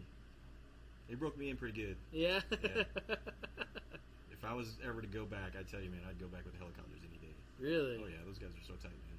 That's awesome. They're tight. They're tight. Tighter than the Jets? Oh yeah. It was like, Nice. look at me. Yeah. Those are the fighter jockeys. So then the other air crew with the pilots, I mean, you're there. Yeah. You're in the same hooch or one hooch over, sucking it up, and while the other guys are in a can, the fast movers are in a air conditioned can or something like that, or you're in a fob in the helicopters. You might have air conditioning if you're lucky. So close the door. yeah. Lock doors. Why don't you like locked doors? Huh? What? Why don't you like locked doors? It's South Central, man. Right? No lock doors. I had the thing where I was locked behind doors. Right. Mentality's a little bit different too from the fast movers to from the rotary wing until you get to the Hueys and Cobras. They got the time on target. Got to get there now. I mean, obviously it's troops in contact, so they're the priority. Always priority. So if anything goes down, troops in contact, I want it. I'm going now. Yeah. So, but fast movers, helicopter community, and the fast movers in the fixed wing, and then there's the CH-53s, big iron assault support. Long range inserts with the whole platoon of Marines or two platoon of Marines, and bringing them beans and bullets and shit. That was the one. So that I'm trying to picture the 53. Is that the one that was in Tears of the Sun? The big jolly green, what they used. Yeah. Jolly green. Yeah. I think that was a Delta. Was it? CH-53 Delta. Yeah, and it had a door gunner and kind of type thing. So they had one as support, and then one is to carry people out. And, So the new ones have three. Well, not new, but they're like 40 years old now. So two doors and one front. Yeah, two in the right behind the pilot, co-pilot, and then one on the tail. Okay. So you got three gunners. AO's left side, tail gunner, and crew chief on the right. Okay. For the CH-53s. And those were MG-134s that they had on those on the doors, the miniguns. Gal. Well, I don't know about the movie. I mean, but like, we used the as far Gal as- 21s, the 50 cal with higher rate of fire, air cooled. We had the air sleeve and all that stuff. We had a higher rate of fire. Okay. And then on the Hueys, 240s, the 50s, and Gal 17s with the minigun. Okay. Yes. Oh, those are nice. Yes. Till the switch goes off of the battery or something like that. Oh no! Yeah. Like, what's wrong with this thing? That's right. They're electronic. Yep. Yeah. Because you got to get the servos that start spinning the barrels. Yep. Yeah. I was trying to explain A10s to because I was telling you about the A10s that flew overhead the other day to the kid, and I was trying to explain like why I thought it was weird because we had two ground assault planes with like a fighter jet. Yeah. Which is weird to me because usually like the fighters are with the fighters and then the air guys are usually by themselves, taking out or close support guys. Once they came back from a scenario, because I told you Red Flag was starting and all this stuff. Well, what they do is like the packages they go out. They got certain types of packages that go out, so they'll to kind of like soften up the area. So, but they'll have the F-15s doing air support combat air patrol above maybe 20,000 feet above everybody else. So they're taking out the enemy. See, I thought about that in my head. And then you'll have the electronic go out first, like the EA-6Bs or the I think J-Stars, the Jammers, and the Growlers, the F-18 electronic spoofs. I forgot what they're called. Mm-hmm. They took over for the EA-6Bs for the Navy, so they got the Growlers, so they do electronic warfare, so they'll jam everything. Nice. For the package. And then they send... The F-15s are above them, protecting them. And then the other guys come in. So you either have the SEAD guys, suppression of enemy air defense, the guy, or the Wild Weasels, or F-16s, or another, like the Eagles. Or is it the Eagles? There's another variant. I think the two-seaters are just the ground pounders. For I don't know. I can't remember. But either the F-18s or F-15s, F-16s will go with the HARM missiles, high anti-radiation defense. So they'll go out and try to do the Wild Weasel thing and try to get them to fire their SAMs at them. Yeah. And so they gotta go back and keep them just they gotta kill those SAM sites or whatever, and then they send the rest of the package. Guns and everything. Yeah. Then they send the A-10s and then the bombers, or the bombers and then the A-10s to clean up. So Okay. depending on what kind of strike package they got. Right. And like I said, it was just kind of weird. One, because they were all flying in tandem, and or almost in like formation, and being A-10s being a lot slower than F-15s, and not even remotely similar in almost any way. Yeah. It was weird. But I thought about that being either an air support unit, and then having the ground pounders do that. So trying to explain that to her too. But I was also talking about the gun. Oh, the Vulcan, yeah. Yes. It's like the Gatling gun. They built the plane around the gun. Yeah. We built this big gun. What do we do with it? Fuck, I don't know. Coke bottles flying out, 30 mic mics. Yeah. That's crazy. See shirts. Brr. Yeah. Brr. I have a couple patches in the really? back. Yeah, they're one of my favorite planes growing up. Oh, man. Yeah. Those guys, you get to go in there, it's just all gas gauges. It's like old. I'm like, how do you fly this thing? Right. How do you fly Analog. This thing? Yep. Yeah. You put this pipper on there. Or you want to drop a bomb, you put this diamond on there. You see it in their HUD, but it's like everything is like ancient gas gauges and all that stuff, or like gas. They probably had like Pressure. a bobber to figure out the the distance, the angle. I was explaining to her too. So I don't know if you know this, but the gun actually, or the plane slows down when it fires. Yes. So when it fires the machine gun on it, it actually goes. Whoa, it goes backwards a little bit. It Yeah, slows because down. of how fast they go. How powerful it is. Powerful it yeah. is. That's I insane. didn't know that. I You mean, I know that? kind of noticed it, but not really. They fly at like close to 500 miles an hour, I think. Very, it's slow mover. Yeah. So yeah. That's Ancient, but it's still good. I mean, it's Yeah. 1970 technology, but it's still. Oh, it's still amazing. Yeah. And they wanted. I think they were trying to decommission it. Yeah, they can't do that. They got to find a suitable replacement. No. Yeah, it's unless they're going to use that Prius that Black Rifle Coffee made. Oh, Did you see that? Yeah. Oh, that shit was funny. They made it here in Las Vegas. Oh yeah. Yeah, over at Battlefield Vegas. Put a They A always Vulcan in a Prius. And it shot so abrupt. They had to reinforce the suspension in the back. And yeah, I show that every once in a while to classes because it's stupid, but it's cool stuff that you intermix cars and stuff with. And You get if you ever get a chance to YouTube and see those guys on deployment, they pull videos. They have like a whole almost like a cruise book video, a deployment video segment. It's like probably 20 minutes. Some's an hour long or something like that, or 15 minutes.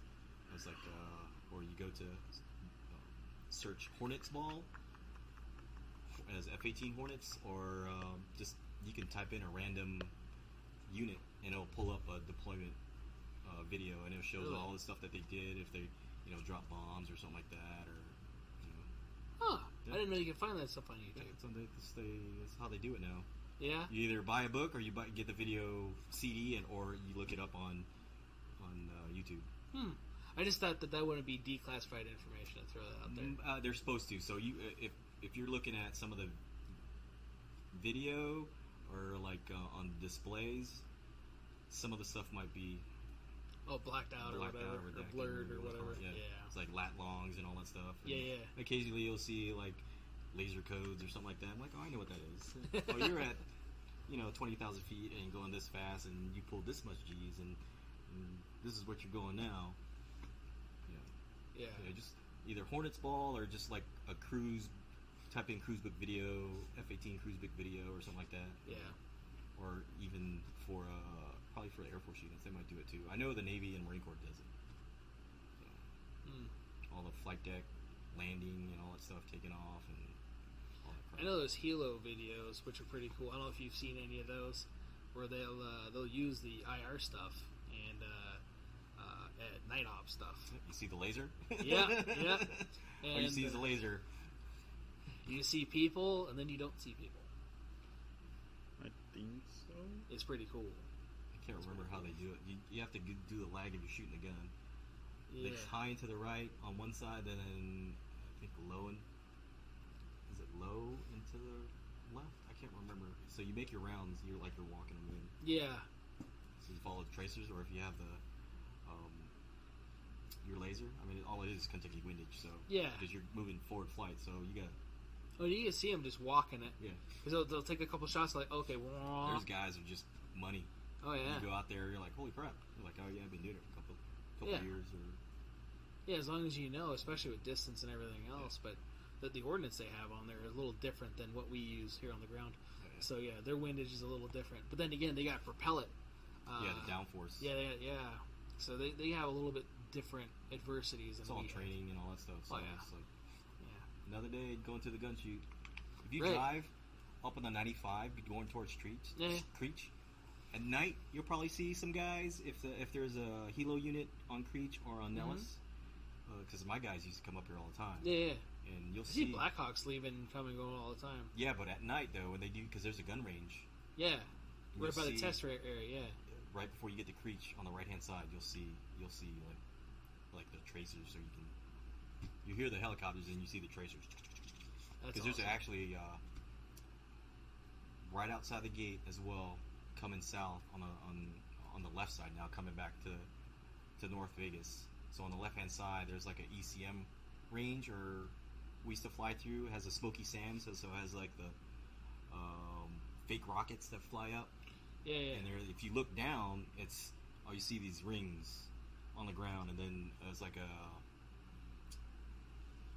and then they have these like SAM sites, fake SAM sites, but they're little boxes with little rockets on there and all that stuff.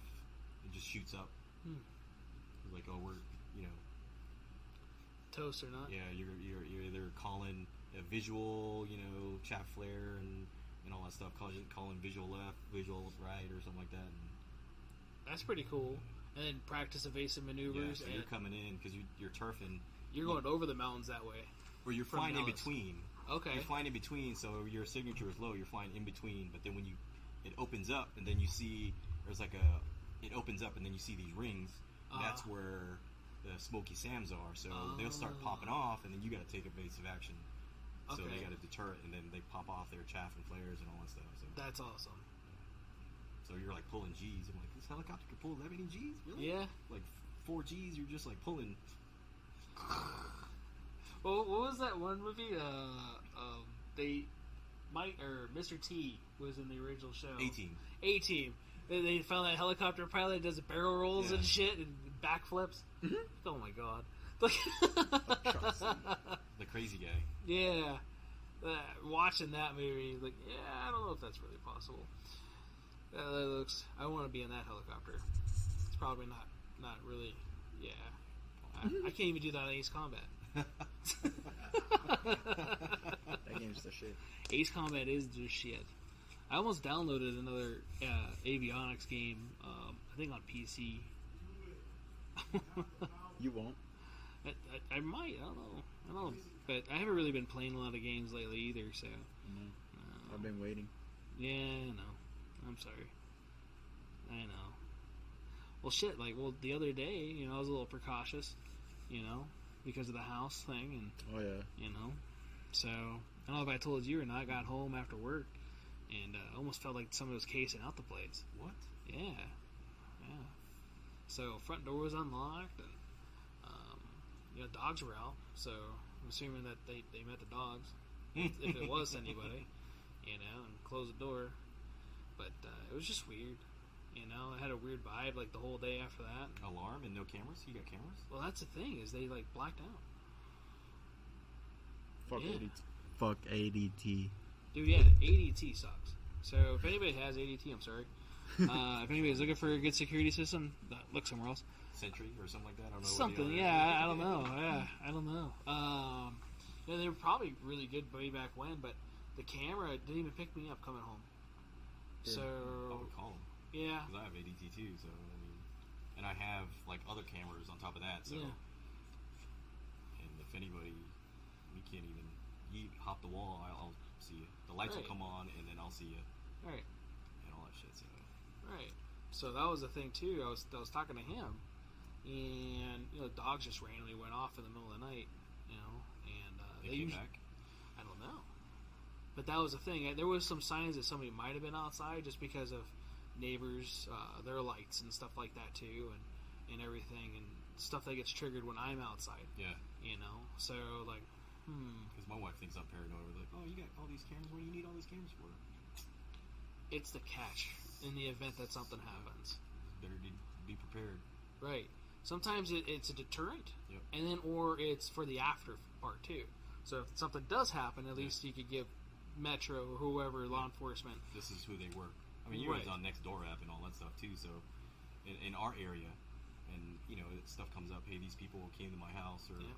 looking suspicious, or broke into my house, stole this and that. I'm like, come on. And they got Right. the pictures of them and all that stuff. So, Right. And you watch out for that. Yeah. Especially like the Nextdoor app, it gets sketchy too. Because wait, this was right there. Yeah. Yeah. Because we have does your ADT have the private security that comes down? They're supposed to. Oh, because mine are. If anything goes on, they'll come out before the cops come out. So they'll come out if I say so. So they actually did that here when we got broken in last year. The substation's just up the road from us. Right. Yeah, and it's 2 miles from my house too. The substation is. Right. Yeah. So they got here pretty quick. They got here right after she did. It was this little chick that showed up when they get broke in here. Because I thought maybe our door was just all messed up. I thought Jonas messed up the door, and because the door wasn't closing that well that night, and thought maybe So somebody probably tried to pry it open. probably, and or keep it to where it wouldn't close. And they almost got in. That ruined the whole door, everything. Had to replace both doors. I guess they're custom, which, is awesome. So they did all that. But yeah, they called. Like, hey, do you want us to send anybody? I'll be right there. I want to make sure. I don't want you to send people. And Confront you. right. But at the same time, if there's nothing, I don't want to waste anybody's time. If anybody's listening to this and they get anything out of that story, send whoever it is, because you never know. And I missed a guy by like maybe a minute or two, whoever was there. Wasn't somebody, I think I heard the story, somebody was sitting in the back where the recycling bin was, and somebody was taking out the trash, throwing a recycling bin, and somebody popped out. Yeah. And they had to draw on them? Did somebody draw on them? Somebody's drawing on every once in a while we get a person that sleeps next to the dumpsters or around them. I think it was Mike that was telling me the story. Yeah. It was like right before or right after the dumpster fire? It was probably before, and it was probably like Brandon or somebody.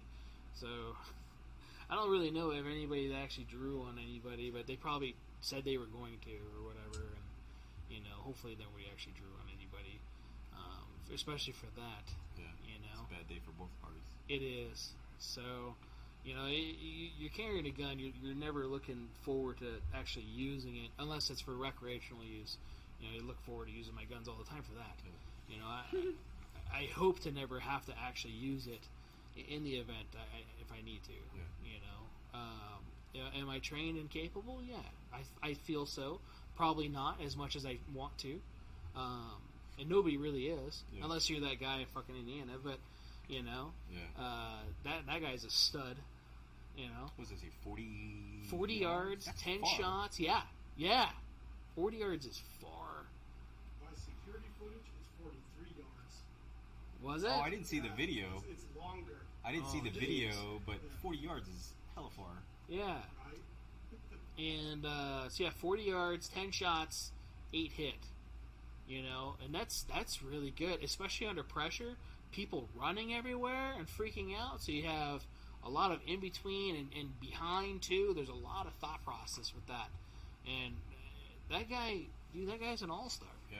You know, he did a really good job. And unfortunately, we don't really hear about it on the news. Because it doesn't meet the rhetoric. Right. It doesn't meet, all that shit that's on YouTube. Yeah, fuck you. And so if we get kicked off YouTube now, we'll be on Spotify and Apple Podcasts or whatever it is. Podbean. Yeah, Podbean and whatever else. I'll put this shit on Rumble. I'll get a Rumble account just so we can do live on. I don't care. Yeah, you have to pay for Rumble to do lives. Oh, do you? I didn't know that. Mm-hmm. But I thought you can. Couldn't you register I can register and give upload. They can. Does it show like the monetary value too? If you get okay. Some sort of monetary user, advertising or something like that you use. Right, and like for us, we'll never be monetized because of the gun stuff. A lot of our stuff. It gets taken down. Are you on Truth? I don't know if I'm on Truth. I think you can only get it through iPhone. Okay. Yeah. I think Trulo, I think, was one of the ones I could stream to there. Truth is Donald Trump's that one. App. It's Okay. like their Twitter version of Twitter. Okay. And I can't get it on my Android, but I have it on my iPhone, so Okay. I can. I mean, it's just like Twitter. Okay. I still haven't figured out how that works. So, I'm still figuring that out. Huh? I've been waiting for you to tweet. I did! There was a question that came up the all other I day. see on my Twitter is Yeah! CPM liked this. CPM retweeted this. Yeah, you liked something, was it today?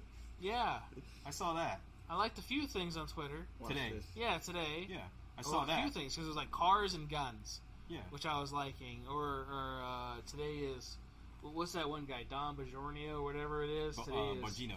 yeah, it's July 21st, 2022, and Joe Biden's the worst president Still in the history. worst president. Yeah, he does that every day. Yeah, every day. Yeah. Did you see the one that he covered with, was it the member from Kentucky had to correct the other guy about, he had a picture of a brace, of a hand in a pistol brace. Yeah. He's like, this will be the bump stop and make more, rounds and all that stuff and fire quickly. He's like, for the record, I just want to correct you. It's like for people with handicap or can't, or don't want to hold it, in their shoulder. It's for somebody that's kind of, that wants to put it in their arm and shoot it as a pistol. It was designed by a one-armed person. Yeah. Yeah. Yeah. That's how it started, dude. Yeah. No, it's not. It's to kill babies. Yeah. That was on today. Oh, Was jeez. it HR? Was it HR 1808. 1808? Yeah. Yeah, we just talked about that. It passed the House and it's trying to go to the Senate now. So. For the braces. Assault weapon ban and high capacity magazines. That's why I got to get the 320 before they do the ban. Right. I put my name on the back. Put my name on it. Put it in the back. Right. For some of you guys too that aren't aware, Guns and Gadgets does really good work with that. Jared, who happens to be his name, right? It's a great name.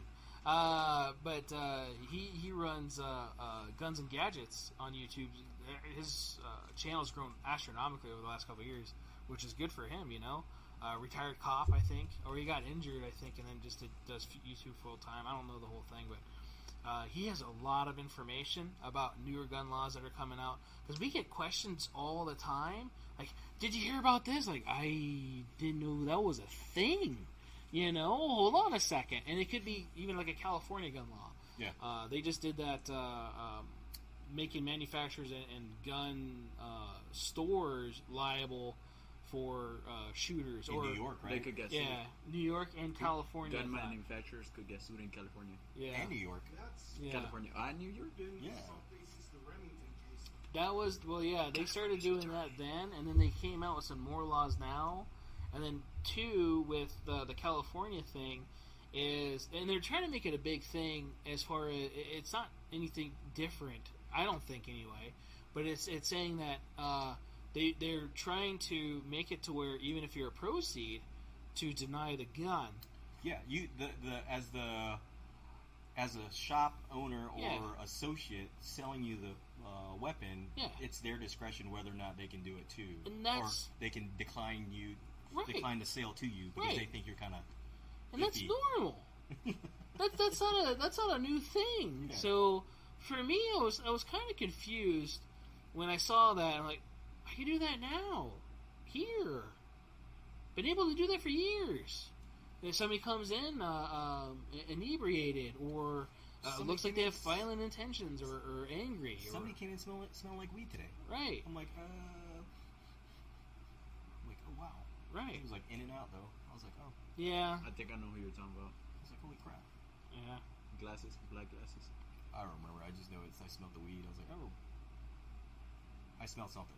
Right. Smelled funky. Funk. I smelled funk. Oh man, sometimes it gets really bad.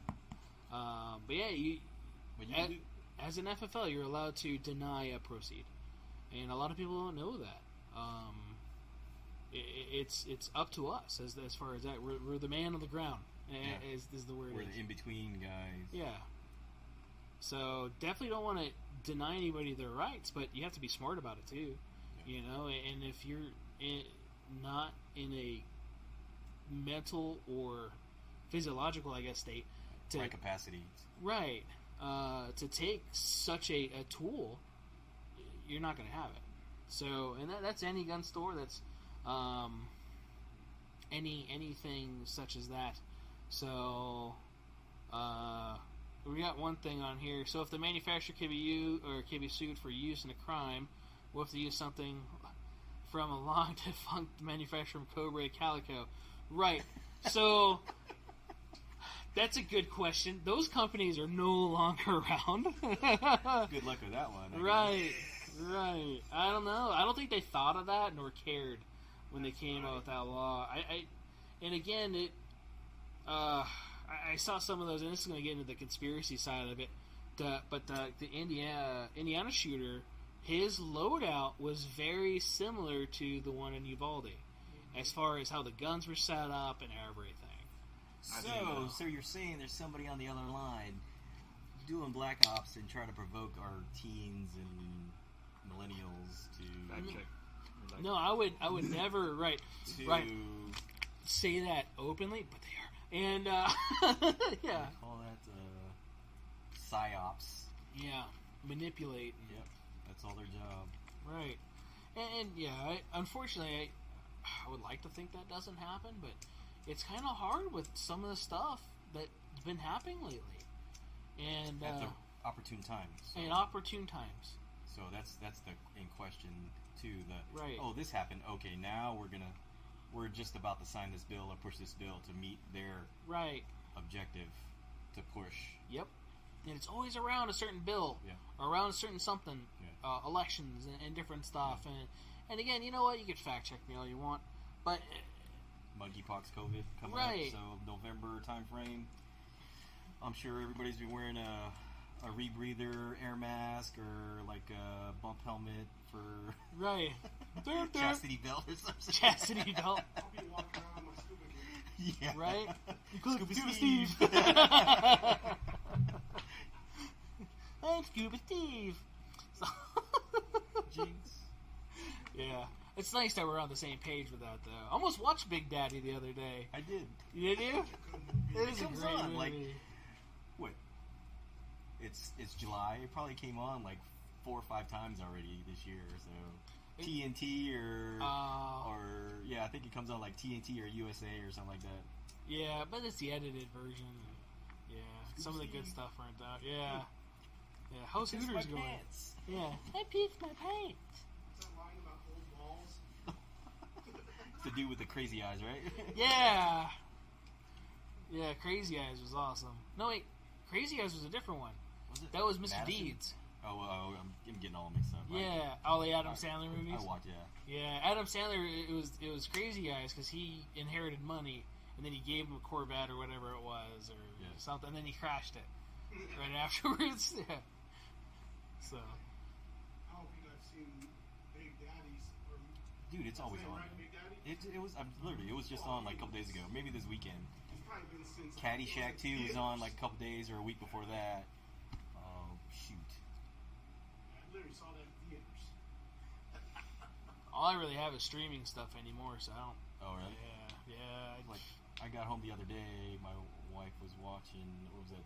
Because you said something about, put baby in the corner. Yeah, all that stuff. She was Dirty watching, Dancing. Yeah, she was watching Dirty Dancing. Yeah. I'm like, what the hell? This is Dirty Dancing? Yeah. And I just got done watching Red Dawn, the old one, 84 Yeah. version or 86 Nice, version. Swayze. Yeah, and both of them played Right. in that. Yeah. She was the girl that got Yeah, shot yeah. at the end. She was the Oh, yeah. one girl, yeah. She got shot at the end where she was eating the orange or something like that. Mm-hmm. And Yeah. Still Yeah, she had a lot of plastic surgery. Oh, yeah, her nose, right? After, all that stuff. I thought she looked good anyways. Yeah, she looked okay, yeah. She was in Ferris Bueller's Day Off. Yep. She was the sister. Yeah. Yeah. Yeah. Yeah. I grew up in the 80s, man. Yeah, Yeah. I watched all those movies. She was also in Breakfast Club, right? No, she wasn't in Breakfast That Club. was Ali Sheedy. Yeah. Dating myself. Right? Yeah, there was the redhead. Emilio Estevez. Yeah. Was it Judd? What was it? Something Judd. Wrong movie. The rocker. Yeah. I don't remember his name, though. Judd Nelson. Jed Nelson? Emilio Estevez. Ali Sheedy. The other guy that plays Johnny B. Good, the redhead. Yeah. He was in a lot of movies, too. God. I'm dating myself. Yeah, I do that all the time, though. Oh, my goodness. Especially in class. Half my students, I mean, they weren't even fucking born by 9/11. You know? Are you serious? Dude, it's bad. Oh, yeah, you're right. Yeah. That's 21 years I ago. was barely 8 months, 10 months when that happened. Yeah. Shit. See, and that's the thing. I'll talk about stuff like that, too, out of nowhere, and everybody would look at me funny, like, what the hell are you talking about? I was in 8th grade. What version of Star Wars do they know? Right. They only know episodes 1, 2, and 3. Like, I know them as 1, 2, and 3, but from 4, 5, 6. Yeah. The real trilogy. Yeah. What's your favorite movie, though? Which one? Star Wars movie.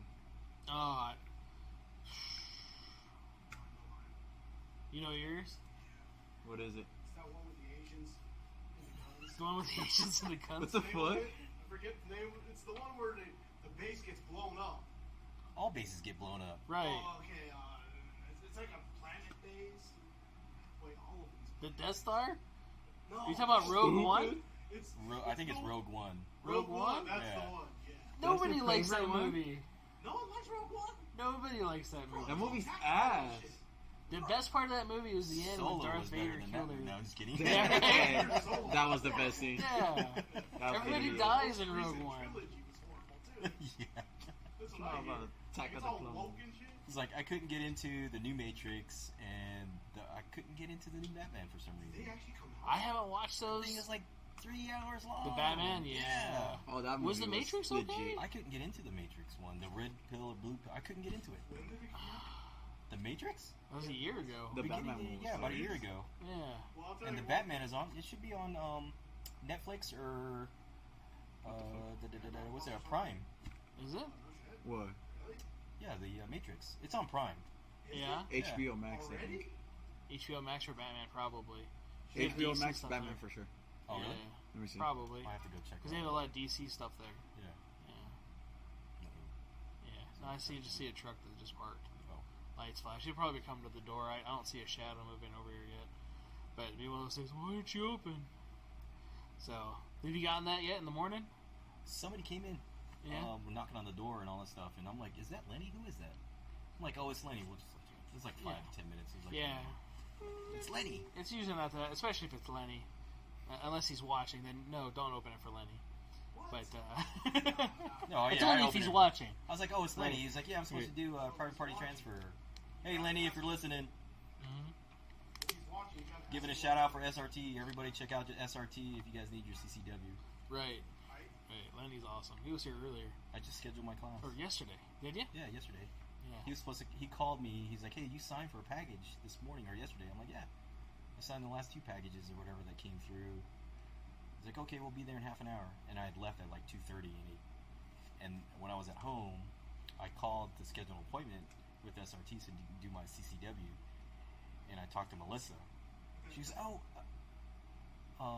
she's like, "Oh, we just missed you. I was at Controlled Pair." I'm like, "Yeah, I worked there." and I just want to call and see if I can schedule the CCW for August and all that stuff. Yeah. Because I missed the July 9th one. It's like, I was just over there. Like, I probably met her before. Melissa. Yeah. I've probably seen her before. I just didn't recognize the voice. Or put a, have a like picture the of right her face. hand of Lenny. Yeah. Right. Always there, pretty much. Yeah, she was cool. She said she was cool on the phone. Oh yeah, She she's said, awesome. yeah, you just came out there. You Right. just left. Like, he's not going in and out of his truck. I don't know what's going on over there. It's like the lights are coming on, they're unlocking.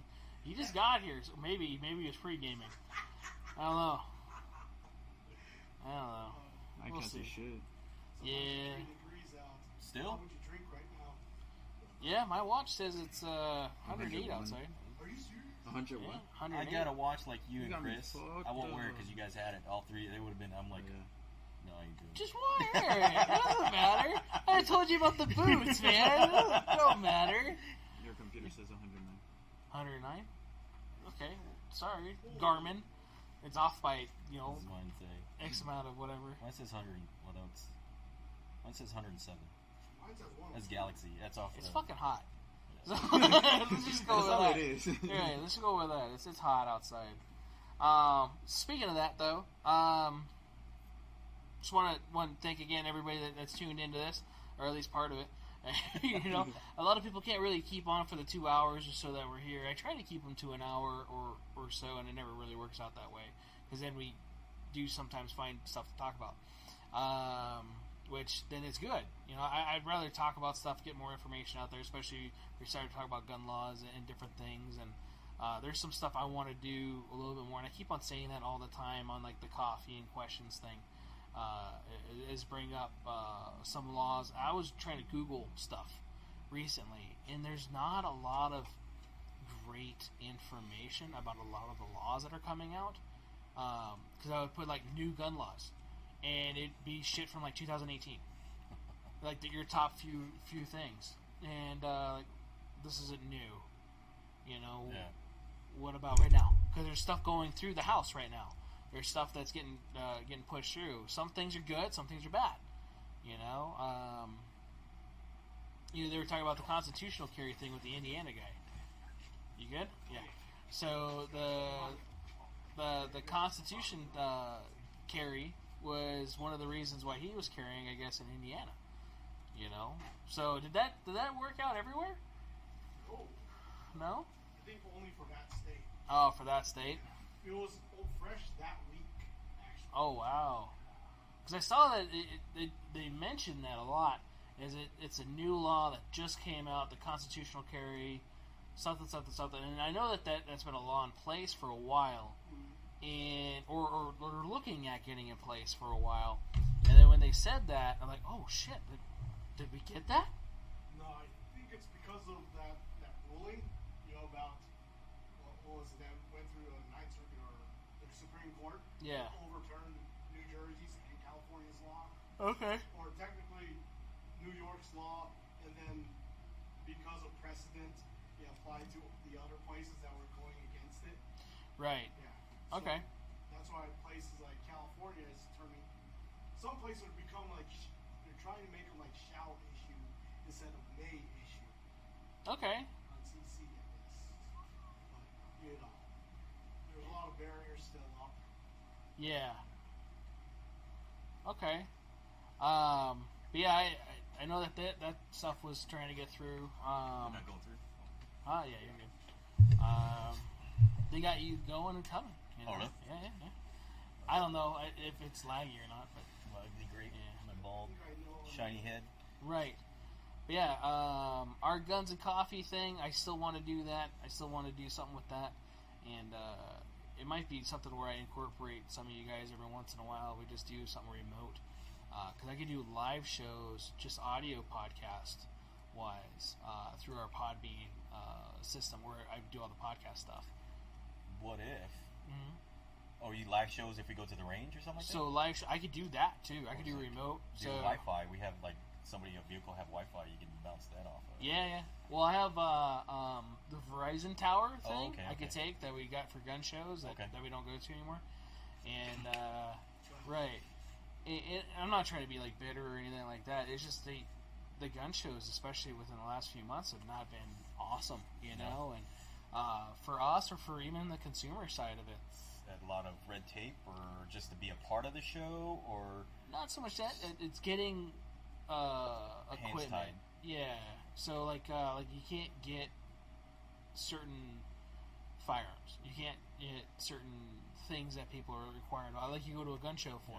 You know, like, hey, I'm coming here for a Glock 19. Well, everybody's been sold out for like the last 4 months. You know, I was looking for one. Right. Like the last couple of weeks, and there's like nothing out there. No. Really. Even on our stuff, even online. I mean, like, unless you're gonna buy one off Palmetto State, a knockoff, the dagger, their dagger or whatever. It's like a knockoff 19. Yeah. So, or the Rock Island one. Yeah. The P80s. Yeah, or the P80s. Yeah, the P80s. Yeah. So I was actually thinking about selling my Glock 19 and then getting a Shadow Systems MRD. So, because that's what I conceal as a 19. But I want to get the Shadow Systems because I think it's a lot nicer of a firearm. Sorry, Glock, you don't pay me anything. They don't either. But at the same time, like, what do you have on the Glock? just Glock barely. night sights. They have the Glock backplate. I did a ghost trigger set on it. I think it's been polished. So Don't sell it to Greg. don't sell it, Greg. Shoots good. Yeah. Shoots good. Need to get cleaned. But it fits all my the Shadow Systems fit all my 19 holsters and all my other stuff. You can sell it to me. All right. Not So- if I buy it first. You already have a 19, or you have a 17, don't you? Oh, you got a 19 Gen 5, Yeah, you have a and a 19. 17 holster. I got something you don't have. I got two guns that you don't have. What? One everybody had to look up on the internet and say, "What the hell is that shit?" What do Right. you have? The Glock 24 C. See. We had one of those. No, yeah, but Glock. We've Am I never tripping? had one of No. those. What is that? I remember seeing a C on a. That's It a can 22. shoot a 6. Oh, It's a 40 22 caliber. Yeah. Alright, my bad. 24. Yeah, Oh, that's the long. it's a slide. long slide, 6.02 inches. Yeah, so Yeah. that's like I'll 17 pistol now, whip like somebody. 34. It's something like that. It's huge. It's long. It I'll bring is. it in. I'll bring it in, you guys. I should have You brought have it in to. today because you guys Should've. are asking. Yeah. I So think it's the same belt length. It's Right. not one of my favorite guns. It was because it's fun to shoot, but you know I forgot to bring my it's still My cool go-to. though. Yeah. go-to gun today. So yeah, Manny slacked on bringing the gun to talk about today. It's multi-purpose Right. Well, you're gonna bring your scout rifle, right? Yeah. So that was gonna be cool. with Archangel, and I got just a regular optics on it. Okay. And all that stuff. There's So, a guy scope. bringing. I don't know if he brought Yeah, it in scope. yet or not. Blasco or Mike? Oh, He brought in a 6.5 Grendel today. No, that was Wolfie. Oh yeah. But yeah, he's supposed to be bringing in a Remington 700 with an Archangel kit, Vortex optic, and like 900 rounds of 308. Oh, Mike Blasco. Yeah. Oh, okay. He was in here yesterday. Okay, yeah, because he's going to sell Greg. I don't know if I should say this so we don't have anybody knocking at their doors, but they were talking about buying something. So, yeah, and all obviously it'd be all legit and He stuff. picked up too, his but- shotgun yesterday. Yeah, the 930. Yeah. Yeah, The Mossberg. yeah, the tactical 930. Yeah. Yeah, because he lost all his other ones, so he needed something for home. So he doesn't have anything else, just one shotgun. So if anybody's asking, It's like gas operated. That's all I know. Gas piston. it is. It is less Mhm. pain or thump on the right. besides the inertial one, like the Stoger that we had. Yeah, the Stoger one. Yeah, the Stoger one came down in price too. Again, Yeah. 525 or did it below 525? I think he was gonna bring it down more, Oh. and then I'm like, well, it's a good gun. It should go for that. I don't want anybody to get lowballed, especially if it's something. But I also don't want to rip people off either. Yeah. So I think it's a fair price for what it is. And he was talking about bringing it down. So if somebody actually makes a good offer on it, but that goes with a lot of the consignment guns too. So it makes a fair offer most of the time, as long as it's fair, and you're not like, yeah, I'll give $200 for this gun. It has $1,800 on the tag or something like that. No way. You're But like, I've had those before. Really? Like, yeah, call them. All right, and then go in the back and kind of like I remember that guy with the brand. didn't pick up. I'll leave a voicemail, sort Yeah. of thing. And yeah, I'm not gonna. I can't call somebody like yeah, that. because there's certain individuals that consign or do a lot of sales through here that they're not going to say, like, no, hell no. No, And yeah, I've learned that in the last week and a half. right. Right. Yeah, you've been meeting a lot of our regulars. Yeah. So it's good. Bunch of characters. I like them. Yeah. They're funny. It's good. And this is why we do this. Yeah. So, Learn a lot, too. And we're like, wow, you have this? I'm like, really? Oh, yeah. Yep. We should have Mr. Lee on this. Mr. Lee? Leighton Lee? Oh, Leighton, he is awesome. Yeah. He has like the most pristine collection of cool. He has only 2 CZs, Jonas. Okay? Well, he has like. He has 2 CZs. Are you sure it's only 2? He only has 2. Oh, He no, lost yeah. the rest. Yeah. He had to sell everything else just because, Oh, did you guys see that video? Was it the sheriff went over to somebody's house? I forgot what state it was in. Maryland. Was it Maryland? They're like knocking on the ATF guys. was. Yeah. Was it ATF? Was that the video I you thought it was the sheriff. They were trying to see because he bought a couple guns. Yeah. And They want to see if he was doing straw purchases and Yeah. stuff, and which is a real thing. A lot of people don't realize that. Right, you get flagged if you buy X amount of guns a certain time period. yeah. And For real? yeah, 2 or more, I think. That yeah, sounds racist. right. But that's the thing too. There's some people that will buy from different stores or like get transfers and different Yeah. stuff and in different places. So yeah, their name will come up in different things, and you'll probably get visited. And it's usually a nice visit. It's like, hey, we just want to make sure this is you. Do you still have it, or is it gone? Right. What's the serial number? I need to see. Right, and it's again a friendly visit until you make it not a friendly visit. I don't think, but luckily I never had one of those. Never wanted to really provoke to have one of those Yeah. though too, And I always try to work with those guys as much as possible because they're still good out there, and there's bad in everything. So I have a buddy that I used to work with in South Carolina. He got out, became a cop, and then started working for the ATF out there in Illinois. Yeah, So, of all places, Chicago. right. He was from Chicago, ended up being a cop, and then went to work for the ATF and all that stuff. So, haven't heard from him in a while. Oh, I thought you were showing He's on my me this Facebook, question. but I haven't heard from him in a while. So, Yeah. he's still out there. Oh, that's good. I had a call from a Chicago guy not that long ago, Yeah. looking to see about some stuff. Like, you're where? Chicago? I'm in Las Vegas, right? Nevada? We fielded a couple phone calls today, me and Jonas and Greg, about somebody, transferring a gun to somebody in California Right. and all that stuff. California is like stickler on Right. what they have, like the fin in the back, and what type of gun is it California compliant and all that, and their list is long, and if it's not in the LE list for them, like the 18, you can't buy the P320 M18 or the M17. No. And It has to be purchased by law enforcement. yeah, over there. Yeah. And intrafamilial is one variation. It has to come from parent down. Yeah, not from. Yeah. So yeah, Yeah. their laws are definitely a little weird. I sent you guys the video with DOJ going to check a low receiver on Instagram. Did you guys watch it? It was like it's long. It's like think so. 7-8 minutes long. That's probably why I started watching it, like, fuck this. And then I was like, well, okay, I'll watch it. And the DOJ over there went to a guy's house, and this was like 2 years ago. So it said that the day was 2020. So Shit, they can't even get their shit straight now. So Right. they can go to your house. well, and they were trying to be nice. They were like, we just gotta check to see if this gun is legal. So it was a registered gun. He did everything right. He just moved there from Texas, I guess, and he did all the registration right. And he had a visit from DOJ in Cali? In Cali, and a whole bunch of cops. Yeah, because they want you to register your weapons. Right. They want you don't have. I think it's you didn't have to. Oh, is it over here? You don't have to. But they Over want here, you don't have to. Over there, like right before I left, it was like a thing.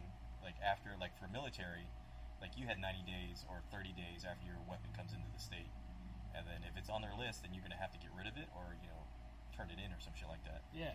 So, like, Yeah. that's crazy. Bury that yeah, shit. California's crazy, man. That deals with Yeah, drug I mean- stuff, right? Ammo, they're charging you $1.99 or something like $1 for even if you're on the registry, they'll charge you $1. And if you're not, then they're gonna charge you to look, like maybe $2 or some shit or $20 just to look to see if your name's on there. Oh, for the ammo? Yeah, if you purchase a 30. gun in there and you're in the system, then you're good. You only pay the $1. If not, then it's like 30. I think it's a gun. I think it's 20 or 25, 19.99, some shit like that. And I know because last year, that's where I come from. Or you only California's been here for a year? ass. Huh? You only been in Vegas for a year? Yeah. About a year. So you got here at the same time as me. Yeah. Well, I got here last, April. Because I thought it was... So a little over a year. We signed for the house in June, like 17th, but we didn't actually move up here until the end of July, I think. They ask you to. Like when you buy ammo in California, they're like, have you bought a gun within the last 3 years, 2 years? Yeah. Yes? Okay. $1. You're in the system, $1, Nope. yeah. $30. Yeah. That's dumb. Yeah, it's dumb. The general fund has money from other stuff that they don't use it for. Right. Because they didn't want to give up the $4 billion that Trump gave them to run the line, the speed line to From Vegas to LA? Ontario or like Victorville or the rail line or some shit like that, high speed rail. They didn't want to give back the money, so Elon Musk, save us. we talked to another guy when I was working this past weekend. This guy from West Hollywood, he was telling us a story. He's like, yeah, I've been trying to get my wife to move out of Cali for like the longest time, for the last 3 years. He's like, the straw that broke a camel's back was somebody getting shot in front of my house 11 times. He lived in West Hollywood. Damn. Yeah. And he's been up here. It was his first time through here this past weekend. And he came up here in April. He's like, we came up here for a weekend and looked at 12 or 13 houses. He's like, I told my wife to pick one, and this and that and the other. He's like, I like that one, which is like literally across the desert. Was it Desert Shores? It's like a huge home. He was like showing us pictures. It's a huge home. He's like, then we moved up. He's like, only been up here for like since like a couple weeks. I think. A couple weeks. He said he was shot 11 times. The dude in California was shot. Yeah, Not in the front of his guy that house. moved That's here. one round over the legal limits. Yeah. Unless he changed magazines. 10 plus 1. He said Like that? he said his neighbor's car was totaled because it had all the like a bunch of bullet holes through it too. Oh my He said God. that was the straw that broke the camel's back for him and wife to move up here. And then his father-in-law's house got broken into, or his father's house got broken into, and then he ended up showing them. That was a good catch, Jonas. Like that? That was a good catch. I wasn't thinking, man. 10 plus 1. 10 plus 1, yeah. Well, at least just for that guy, not killing the car or anything else, so. Right? Extendos, they're not legal there, but it's odd how they still get used. That's just how he is. Right. Oh yeah. All bad guys. Yeah. And he used to be a sheriff too. I don't get it. He used to be. I think he was a sworn peace officer. Your buddy? As a chief of police or a sheriff or something like that. Your buddy? No, the Gaston, Yeah, the Gaston. DA. Oh, They're okay. DA of LA. Yeah, I don't know. He's all I don't understand why they allow half that shit that's going on over there. Because we get customers in here all the time that talks about how people are camping in their backyards and shit. And Up in San Francisco area, Bay Area. Ventura. Yeah, Oh, outside down in LA. LA and stuff. Yeah. And they can't do anything about it. They're just allowed to come and go as they please. And yeah, there was a couple of people that were claiming their houses as their own. Homeless people. Yeah, and they couldn't even kick them out or anything. aerial picture in San Jose of the entire area on the riverbank. No. It's all full-on campground. I mean, it looks like more set up than a KOA. Oh my God. Wait, did I just KOA campsite. Yeah. They got the theater and then. Are those still around? Yeah, they're still around. Yeah, they have KOAs. Yeah. We used to have one here about by the Circus. Circus still has it. Everybody pulls their camper, their Yeah. campers and all that stuff, and yeah, there's you go farther east. You go east. I mean, it's people go camping with their RVs and all that stuff, so that's where they stop. You know, when I was looking for a couple places to go, KOA show up on maps. Hell yeah. Yeah, for campsites and different stuff. So there's still a thing over here. What was that movie? The second American Pie, where he does the thing with the kids camp. It looks like a KOA.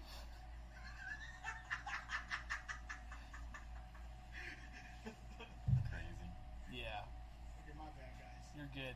It's You're a good good. movie, though. Right. Great movie. So, Talk about shit break. yes. And what's the dude's mom? Stifler's mom. Stifler's mom and the tantric. Can I say that? Tantric. Yeah. Oh my god. The movies that were Tantric, allowed tantric. back then, and they're not. Did you watch any of those? The American Pies? I watched the American Pie Reunion. God, Oh. that's the third one. Yeah. You need to watch 1 and 2. Yeah. I think that's the first one I watched. Reunion. Nadia. Like apple Nadia. pie. Feels like apple pie, right? Feels like warm apple pie. What are you doing? No, apple pie was destroyed. What do you think they do in band camp? Right. Now, Jim. I came up. Oh my goodness. Yeah, you can't. I can't really remember his name. Blink 182 was in that movie too. Yeah, I probably have it in VHS in a box in the garage. Holy crap. Yeah. That's not good. What do they play on there? Oh no, I'm thinking about the college one or something like that. Stacy's mom. They kept playing the Stacy's mom's got something going on or some shit like that. That's what's playing in my head right now. I was like, dude's trying to go to his girlfriend's college or some shit like that. Road Trip? Yeah. Road Trip. Yeah. That's the first movie I went to theaters uncarded. Road Trip. Holy shit. Road Trip. That was a good movie. Did you kill a cheetah? Yeah, that's right. His underwear, he was so proud of it. Like, oh yeah. DJ Qualls, man. Right. Yeah. Yeah, that guy was funny. But, yeah, shit, it's been 2 hours and 15 minutes. Holy crap. We're starting to get, I think, a little loopy. We're starting to quote movies from 20, 25 years ago. Yeah. Movies. You're right. Wholesome. Great movies. Great movies. Definitely part of American heritage. Non-woke. Huh? Non-woke. Yes. Yeah, way before any of this shit. Oh my god.